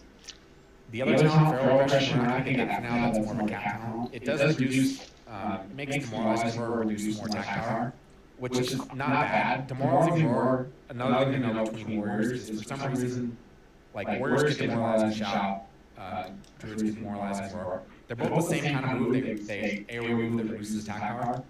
For some reason, the warrior one uses more attack power than the druid, even max rank. It's only by like 20 or 30, but it's still more.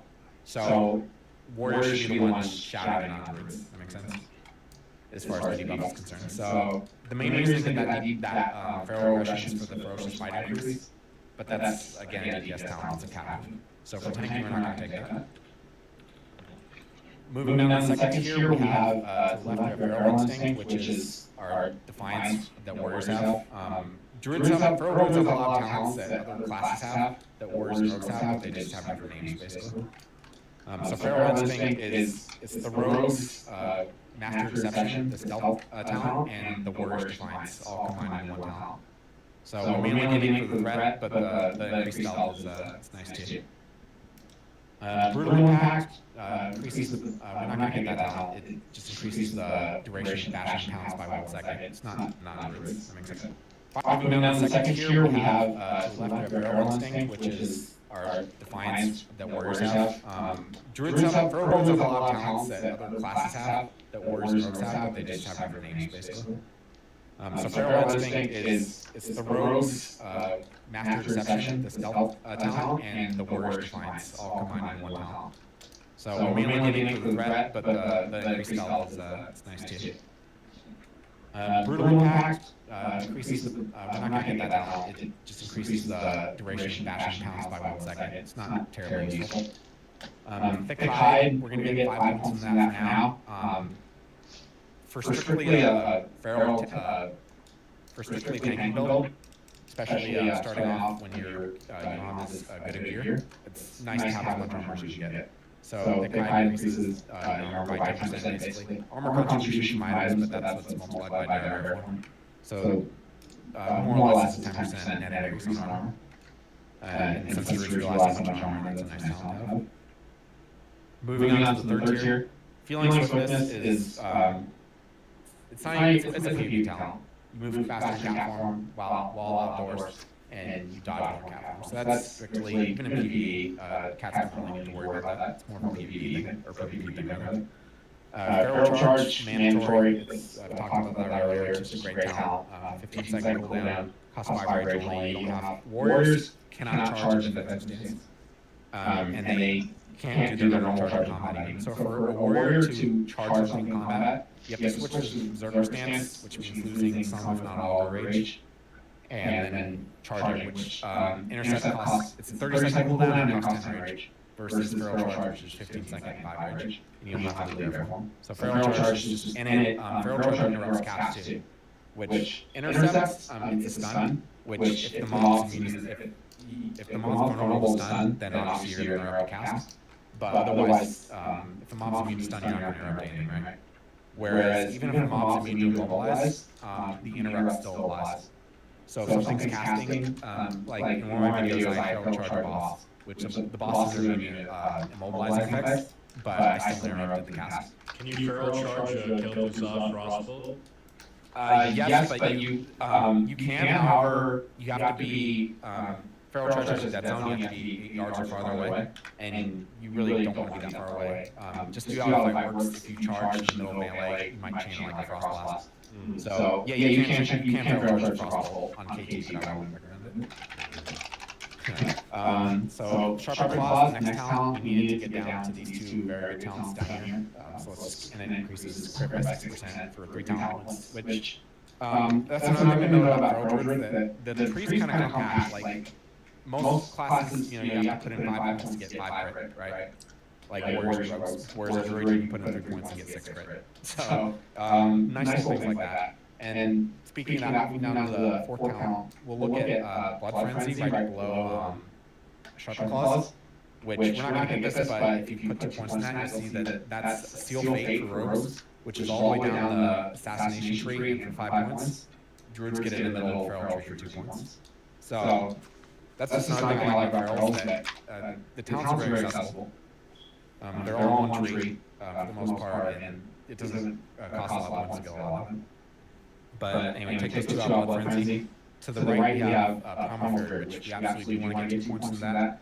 This talent's the primary reason why I haven't brought it up yet, but Druids, compared to Warriors, where a Warrior, even a Fury Primal Warrior, can become Rage Starved sometimes, depending on the situation, mainly because they spend a lot more rage on moves. Druids are almost never Rage Starved. This talent's a big reason why. Because when you have a crit with an attack, that could be an auto attack or maul or swipe, anything that does damage in bear form. Whenever you crit, you get 5 rage back automatically. If you swipe on 16 rage with a talent we got. If you swipe 3 targets and all of them crit, you get 15 rage back. So it's basically a free swipe. And you only have maul swipe, those are your 2 moves that you're spamming. So Druids, there's been many situations where I've just been hitting maul and swipe constantly, and I haven't had rage still, just because you can't spend it fast enough. So, and even when, and that also really comes in handy when, that's the reason why Feral Druids are good at generating secondary threat, because Warriors, when you're trying to generate secondary threat, you're not taking damage from the boss, right? The boss is not attacking you. So all your rage is coming from your white auto attacks, that's it. Warriors not only are their white attacks doing less damage, but they're spending a lot more rage on other moves. So they're getting rage is hard to wall. Even though they're a lot easier while dueling, but it's still not as easy as a Feral Druid to just have rage whenever you need it. And even if there's another talent we'll get later. Actually, let's move over to the rest of the real quick, since we're here. Let's get 5 points in Fervor, which, Fervor, how do you say that? Can't tell. Fervor. Yeah, hard to explain that word. Whenever you shift into bear form, you get 10 rage. for free. So even if you're like off tanking, say you're off tanking something like a boss is trying to generate a regret and you're not getting attacked, if you go to, you can literally hit maul, shift in and out real quick, and before your next maul comes out, you'll have the 10 rage to use it. So really, as long as you have the mana to shift in and out, which you won't need to do very often, because if you crit like a wide attack, for example, you'll get like 40 rage. You know, and that's at least 4 mauls if you crit, you know, that's you get 5 rage back in. So long story short, Druids have a very easy time generating rage. You're not going to rage start ever. That's another huge plus to having a feral Druid. That's crazy. Yeah, but rage start's not a thing. Yeah, absolutely. Like, it's just crazy to see, like, dude, there's a lot of like really strong benefits, like, now that I'm seeing here, the talents and stuff like that. And real quick, guys, I see a lot of questions in the chat. We're definitely going to do a Q&A session at the end. So hold on to your questions. We will get to all of your questions hopefully at the very end. And yeah, just want to say that real quick. Sorry, go ahead, Storm, continue. All right. So let's move down. Again, we got Primal Fury. You have 21 points in the feral Druid, correct? I have 21, yes. Awesome. So let's move over in the fourth tier to Predatory Strikes, which is defense, the Tiger. Increases your, you need that to be hard level first of all, but it also increases your attack power by a bit, which is nice. By 150% over level, so that's 90 free attack power level 60. Moving in, we have Recruit Shred, which you're not going to get. That's a mandatory talent for Cat, which we'll get into. I'm going to redo the tree a little bit after this Spectre Cat form, but for now we're going to get that. Moving into the 5th tier, we're going to get both these. We're actually going to get everything in the feral tree below that, so you should have 33 points. So, Savage Fury in the 5th tier, increases damage caused by normal rake, claw rake and swipe by 20%, which really equals like 20% more threat. Because most of your threats coming from maul. Ideally, all your threats coming from maul. You want, while taking a boss, you generally want 100% maul uptime. Like as much as you can, or as close to 100% as you can get.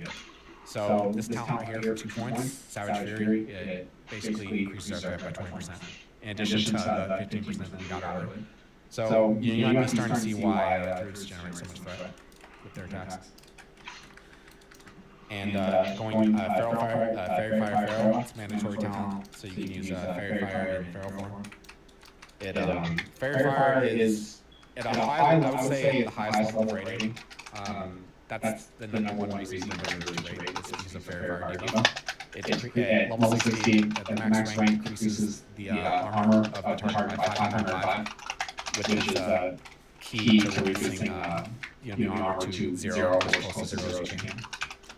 Which will just, the 505 armor by itself that Fairy Fire reduces, it increases every melee's DPS by about 100-ish, give or take.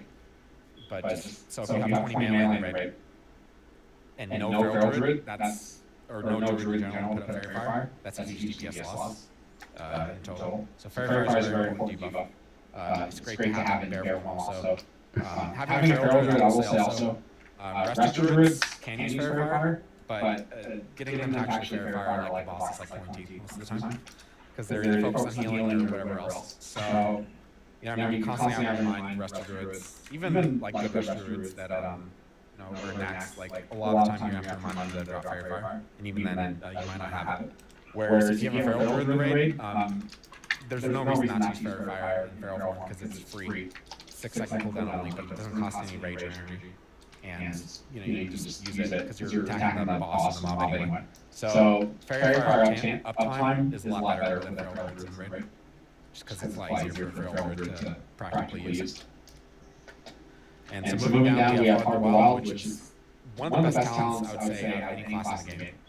It increases your intellect by 20%, and when you're in bear form, 20% stamina and 20% strength in cat form.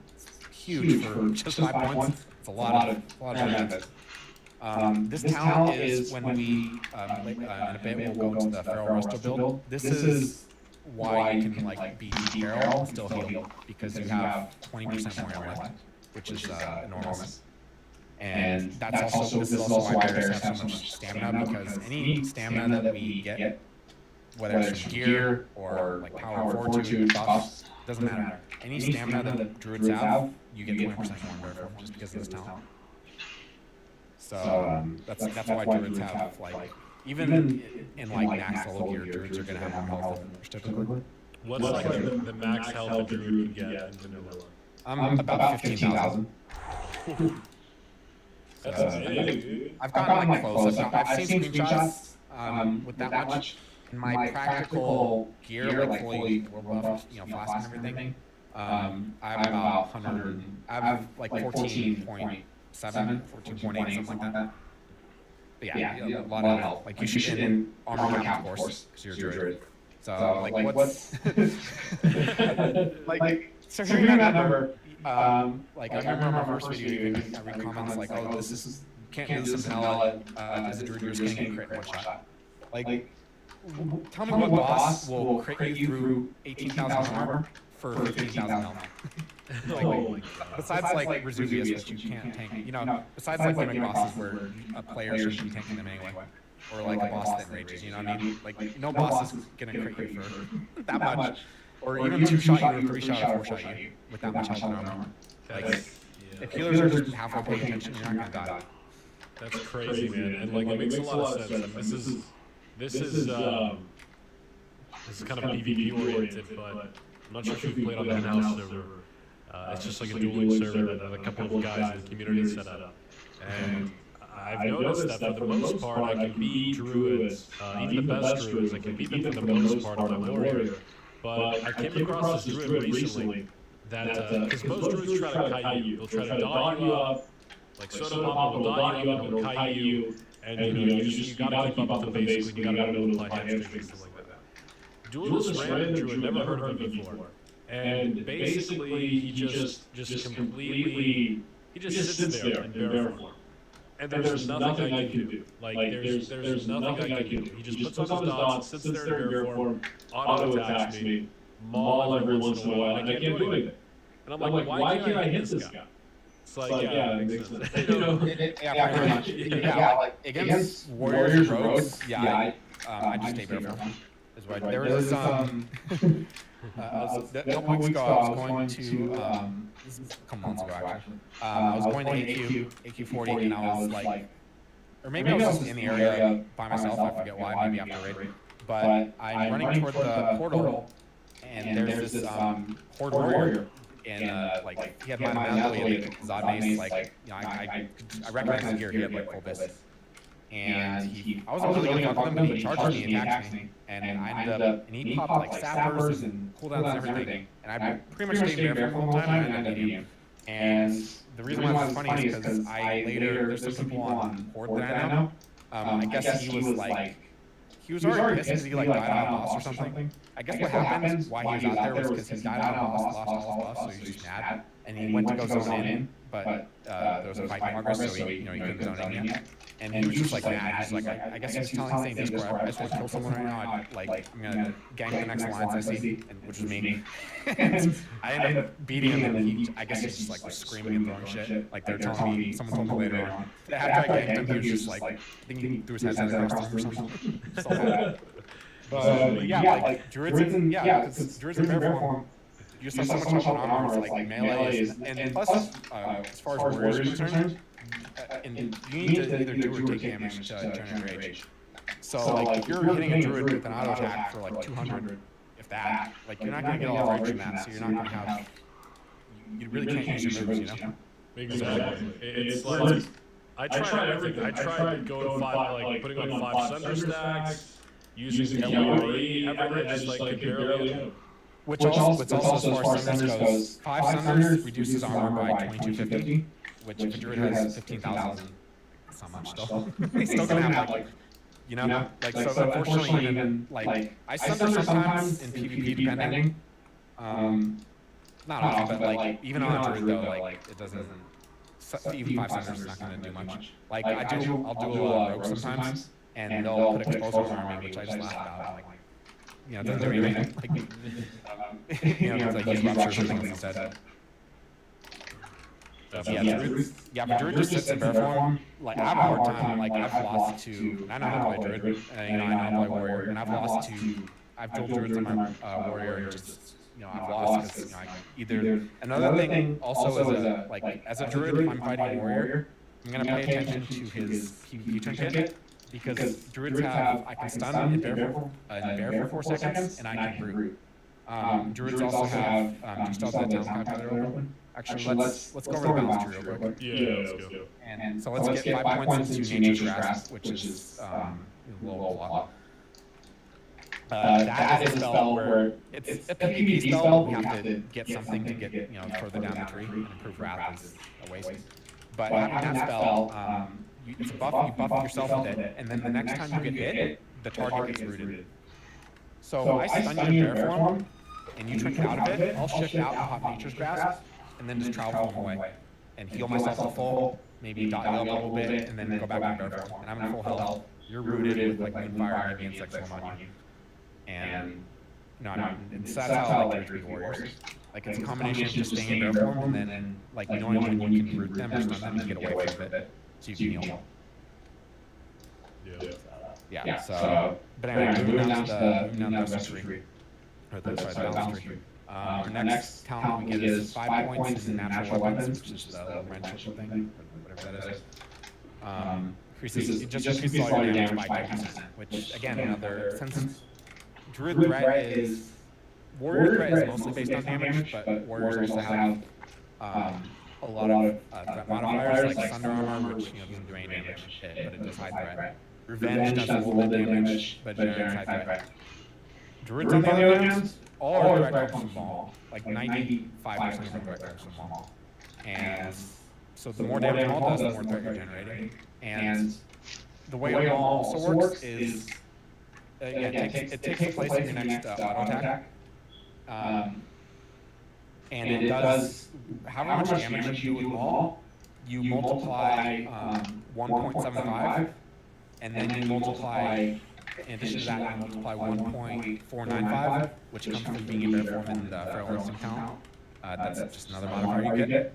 That's the threat that Maul does. So, like, pulling up the calculator real quick. Say you Maul for 500. Multiply that by 1.75. You multiply it again by 1.495. And you get about 1,300 threat. So a Maul for 500 does about 1,300 threat. Which, so think about that. Like, think about a Warlock Shadow Bolting for like 2,000, which is, low end game, I understand. But combined with, being, if you're far away, if you're max range from a boss, you need 30% more threat to pull up the boss. But hitting for, the even caster's doing a lot of damage. The Druid is still generating more threat technically just because of how well Maul scales. And if you crit with that, so just imagine, so for 500, a 500 Maul is going to hit for, it's going to generate 13 no threat. However, let's say we crit with Maul and it does 1,000 damage. Calculate that real quick. Should have had it from here already. No problem, dude. Quick math. Now all of a sudden it's, 2600 threat, obviously doubles. So just when Maul crits, your damage just increases, or your threat just increases exponentially. So all these like talents we have, where it increases threat by 15%, damage by 20%, damage by 10%, all that, it just really adds up.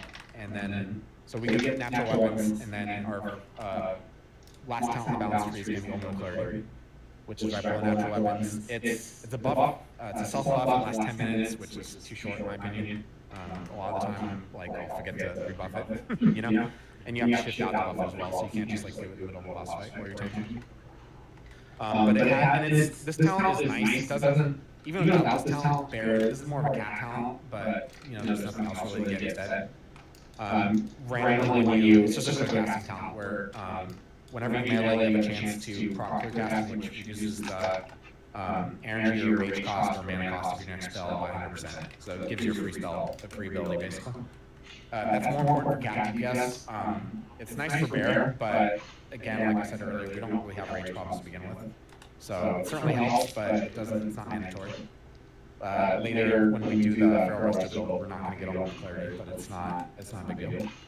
It's not even really noticeable tanking real. And so our last two talents, let's go over the rest of tree and get improved enrage, which is enrage is 1 minute cooldown. Warriors have a move called Blood Rage, which is similar. Their move, you take a little damage and they get 10 rage and then another 10 over 10 seconds. Druids, enrage gives you 20 rage over 10 seconds, but you take a little bit of an armor penalty while using it, which is usually negligible. With this talent, you also get 10 rage instantly. So between, like I said earlier, like if you shift out for a boss fight, Druids can't, you lose all your rage, you can't full rage for a boss. However, if you have Furrow, which you get every feral druid gets that, you shift into therefore you get 10 rage. And then you pop a rage, you get 10 more rage, and then 20 rage over 10 seconds. So you can start any boss fight with 40 rage at least, just from that alone. You don't, which you could also call that an advantage because as a warrior, you can't always pull rage for a boss fight, and honestly, that's something that like 99% of warriors don't even do. So, or if, like, say you're in a casual guild and it takes 5 minutes before pulling a boss because you have to explain it to people, your rage is going to drain to 0 anyway. So, as a druid, you can always start a boss fight with 40 rage, no matter what, just from shifting in a bear from using rage. So that's, I would call that an advantage, honestly, over warriors, because warriors can't always do that. And as a druid, 40 rage is enough to just, that's enough. That's enough rage. So, but yeah, so druids have the advantage in that, I would say. And that's the truth. I think I'm missing one point. I'm missing leader of the pack, right? Yeah. Oh, yeah, right. Yeah, leader of the pack. So, leader of the pack, in terms of, well, why don't we see more druids with this talent? Is it just not worth it? Like, why don't we see more druids with this talent buffing warriors, basically, and rogues? Why is this, why is this talent, like, I mean, we're only going to bring around 3 druids to our race at most, and then most guilds do the same. Why is it that this talent isn't utilized? I would say because, real quick, I would say a simple answer is that if the druid's not full feral, if you're a resto druid or even hybrid, which we'll talk about in a second, if you get feral, if you get leader of the pack, there's no way you can get nature swiftness in the resto tree. So that and nature swiftness is instant heal.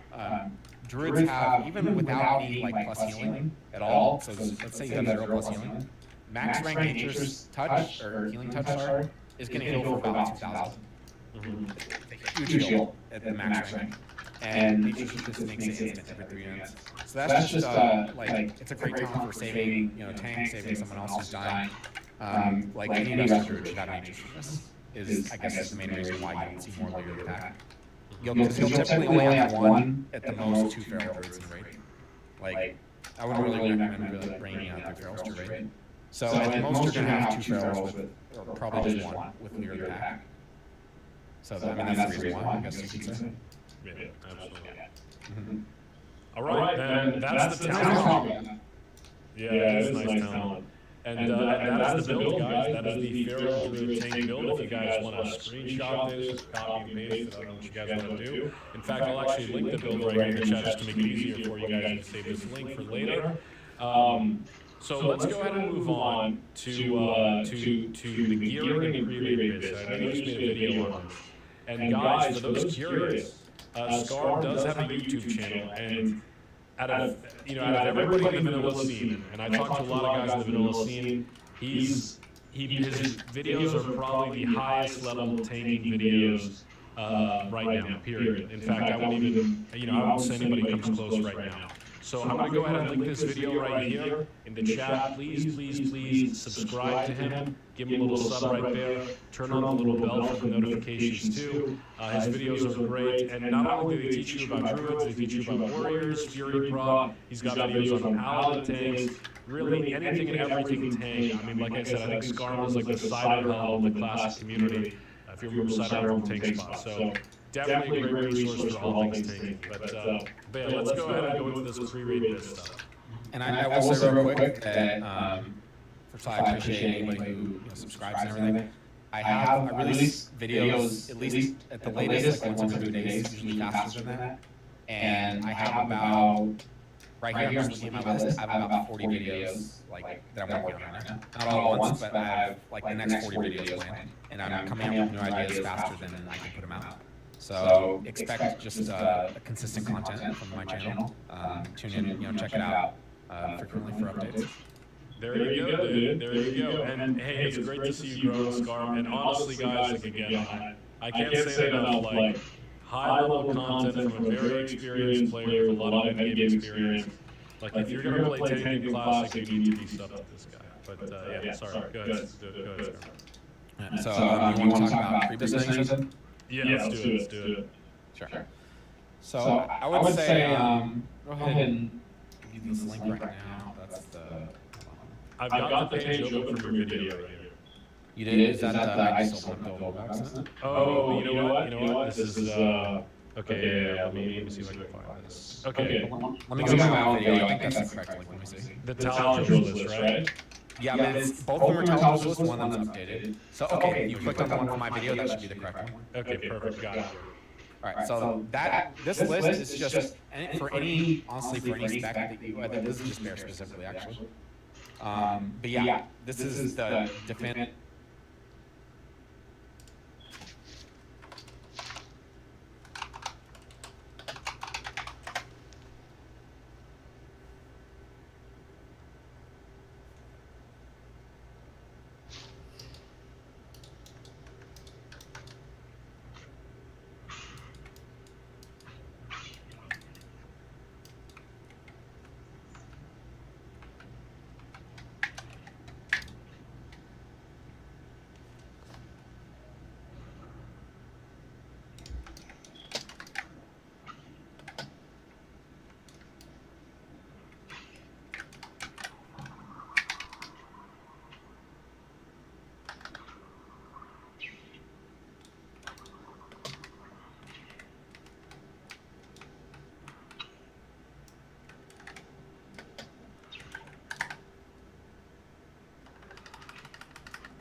Spirit is one we all share. For Anderson Paak, it's the story of a man who came from nothing, who found it. Hey guys, what's going on? So, for a lot of you, Classic WoW is almost here, and then maybe for some of you watching this video, Classic is actually already here. But you're clicking on this video because you want to know how to level a Druid and what talent points to use. So in this video, we're going to cover talent points for a Druid. The most efficient way, obviously, you can play the Druid class however you'd like. If you'd like to level as Balance or Resto, feel free. But I'm going to cover in this guide why those specs aren't ideal. So, first off, let's get it right out on the table. Feral is by far the best spec to level in. There's no comparison with the other specs. I know some other specs like, say Shaman with Enhancement and Elemental, there might be some close comparisons, and it's kind of based on what level you are and things like that, and maybe after you're level 40 plus on the Shaman, you might actually want to go Elemental. But on a Druid, even once you get to level 40 and you have Conform and things like that, you still want to stay Feral. Feral is by far the fastest way to level. And one of the big reasons that this is because of overall downtime. So when you're in cat and bear form, your mana continues to regen, so you're able to kill mobs while filling up your mana bar, essentially. So this means that you can kill 1, 2, 3 mobs and then pop out to heal yourself, and you'll have a full bar of mana at that point. This allows you for next to no downtime. The only time you ever really have downtime is maybe when you're dealing with like some elite quests or some mobs that hit particularly hard and you're really having to heal yourself quite often. Other than that, you never really need to stop and eat or drink, and that's just one of the real value things with leveling as Feral. Also, you have speed increase with cat form and feline swiftness, the talent point, and also you have travel form at level 30. So in general, Druids level very, very fast on their own in Open World. That being said, a lot of people have interest in balance, and I would say stay away from the spec. If it's really, really within your interest to play balance and it's what you've always wanted to do, obviously go ahead and level, but it will slow you down quite a bit, actually. You're going to be having to drink fairly frequently, and you're going to run into a lot of mana issues in general. So as a rule of thumb, I would just say Feral all the way through Classic, when you're leveling, that is. Alright, so we know that Feral is the spec we're going to be going. Just in terms of downtime and overall time to kill and getting in between quests, it's just far superior. So now what do we do in terms of our talent points? Well, obviously the first 5 points is pretty much no question we're going in Ferocity. Ferocity is going to help us a lot because of just the decreased energy and rage cost of a lot of our abilities. This will help us in pretty much every encounter. We're skipping Feral Aggression. Feral Aggression is nice when you're level 60 and you have Ferocious Bite and you're using a PvE build. But for now we're skipping it. We don't have Ferocious Bite for a very long time, so we're skipping that talent. And we're going straight down to Thick Hide, which is the second tier of the Feral tree. Thick Hide increases our armor contribution by up to 10% when we have full 5 points in it. Now, this is not huge, but again, this is just a passive mitigation that we get the whole time we're leveling up, regardless of what form we're in. So again, it's just really nice bonus there. I always take it. It's going to help you in terms of how much damage you take as you're leveling up, and it's pretty much just a must. We're not going to be sneaking around with cat form. We don't use Prowl that often while we're leveling, so Feral Instinct really has no use to us. Also, takes us a long time until we get Pounce, so we don't need Brutal Impact, and once we get level 20, we're out of cat form, or we're in cat form, out of bear form most of the time, so we don't need Brutal Impact. Alright, so this is kind of the tree. This is the tier, the third tier of the Feral tree, where it's kind of questionable. So a lot of people will want to take Feral Charge because of PvP, but I always stay away from Feral Charge while I'm leveling, just because I'm always ahead of the curve and I don't really get into much PvP while I'm leveling up. So I always stay away from Feral Charge. Obviously, I put 2 points into Feral Swiftness or Feline Swiftness as fast as possible. Those are definitely needed. They're going to cut a lot of time off of travel and just running in between different quests and things like that. It's obviously really good. Sharper Claws is our next pick. This will just give us flat crit in cat and bear form, so obviously it's just really strong overall. And then we've finished out the third tier of the Feral tree. Now we're going into Predatory Strikes.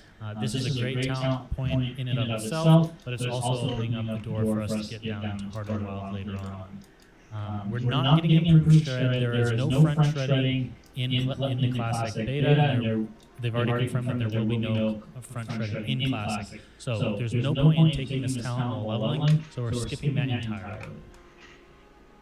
Okay, at this point we're going into Blood Frenzy. We've got 2 into Blood Frenzy. This is just going to help us get more damage out on targets because we're building combo points faster anytime we crit. Obviously this basically just gives us an additional combo point when we crit. So very, very useful. Okay, at this point we're looking at Fairy Fire for Feral. This is obviously super nice.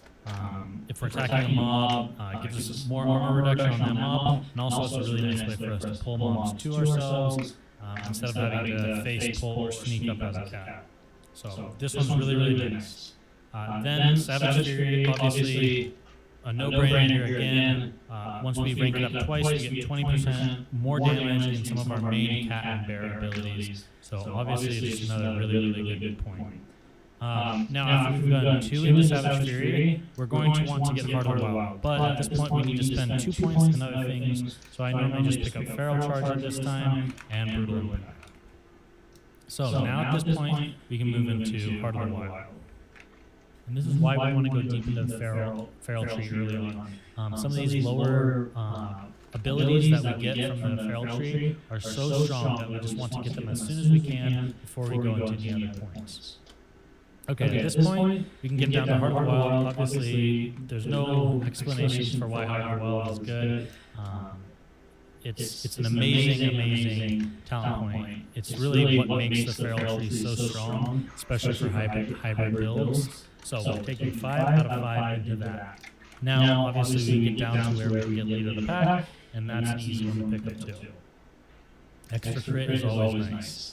Okay, now we have the option to go either balance or to restoration for Furor.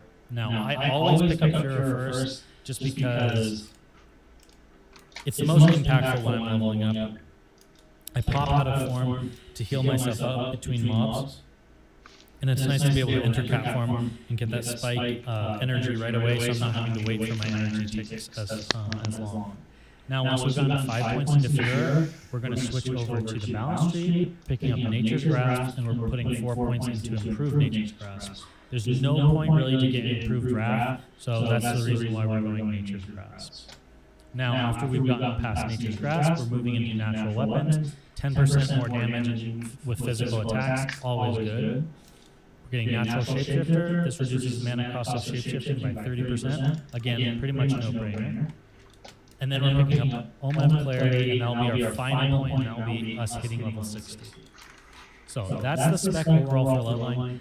Pretty much as soon as I hit 60 and I start doing dungeons, I'll respec and do a completely different spec. But there is no question that this is by far the best leveling build.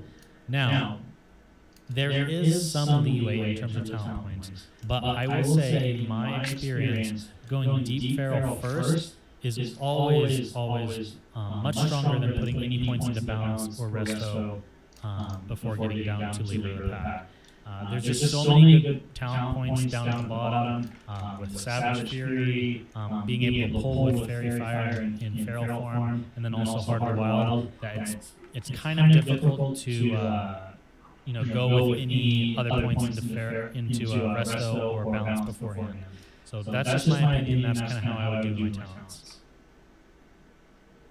Now, as soon as you're level 60, obviously respect to whatever suits your playstyle and everything like that. I will be covering PvE talent points. I'll be covering PvP talent points, and this will include both DPS, resto healing builds, and also hybrid PvP builds. So keep an eye out for those. I know this is more of like a pretty basic and somewhat boring video just discussing talent points and stuff, but it's a question that I get asked a lot, and I just wanted to kind of have it out there as a video so I can point people in that direction if they have questions. The talent build that I use for leveling will be in the description, so feel free to use that. And guys, again, talent points are somewhat subjective. You might really hate Thick Hide for whatever reason. I know I've gotten questions about that a lot, like, oh, why don't I put 3 points into Thick Hide and then 2 into Brutal Impact? Well, that's just personally the way I like to play while I'm leveling up.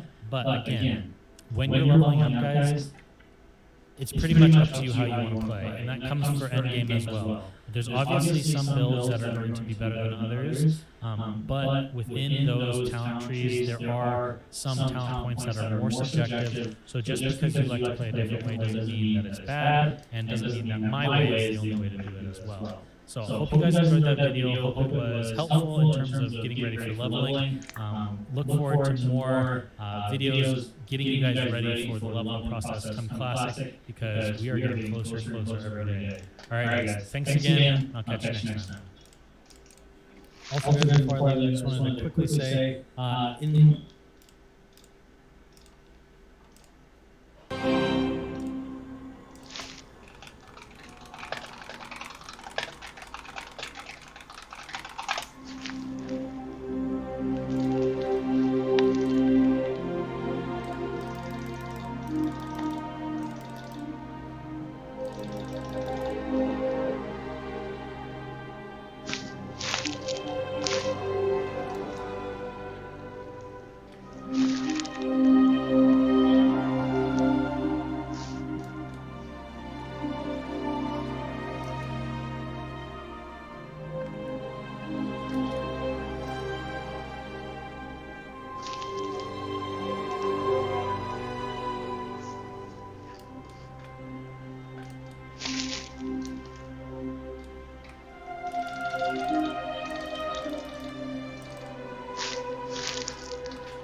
problem. Now, for anyone who has played a druid and done any research on them, Dalibor probably needs no introduction. But for those that haven't, just a little bit about him. He's, I mean, frankly, an expert on all things druid. He's a theory crafter. Is that a fair way to describe yourself, Dalibor? Sure. Light theory crafter, sure. Well, if you're not an expert, who is? So I like it. So one of the reasons I wanted to have this interview with you and why I wanted to start off with the Druid is a lot of people who might know our channel would know that I had been talking about the shaman at this point, restoration shaman, and I've only just recently made a decision to switch to restoration Druid. And in doing that, I've just gotten almost obsessive over trying to learn as much as I can about the Druid, looking into the classes and guides and posting on forums. And what I've found is a lot of, I guess, misconceptions out there, and a lot of conflicting information, and a lot of people have a lot of different ideas of what Druids can and can't do. A lot of people see it as a little underperforming. Some people think they're the best class in the game. And I wanted to really kind of be an expert and hopefully maybe I can be another voice out there to say, hey, here's a little bit more about Druids, clean up some of that misinformation. So I'd like to go ahead and get into that. Before I do, I want to ask, what is your experience with Druids? I started playing Druid in Kata, and I just thought it was a really cool spec how you could do a little bit of everything. And obviously in Kata you have the dual talent capabilities, so you can easily change from healing to tank and whatnot in that sense. But I was like, wow, this is really neat. This shapeshift gives you all of these abilities. Gives you that flexibility to play style, so if you feel like you want to tank or if you guess or feel, it just is one shapeshift form away. So I was getting into private servers a long time ago and knew at that time I was like, well, let's try Druid out because it seems pretty cool. And I knew that I hadn't really given them a fair shake back in original vanilla, so I thought let me try private servers. So I leveled up a Druid 160 on the Rebirth, and then after that I again leveled Druid 160 on Nostalgius, and and then doing the full rating as Druid. And I started out with a pretty hardcore guild, top 10 for sure in Nostalgius at the time, and during the early times MC and early Black Glare, I was doing Resto, and I was actually doing Hide the Wild Spec, or Heart of the Wild Spec, sorry, for all of that. And then after Black Wing Glare, or sort of like deep into Black Glare, I convinced them to let me try a little bit of feral stuff because I was gathering gear and just thought that would be a really interesting thing to explore. And This was during install? We're seeing it again. The virus spreading out of control.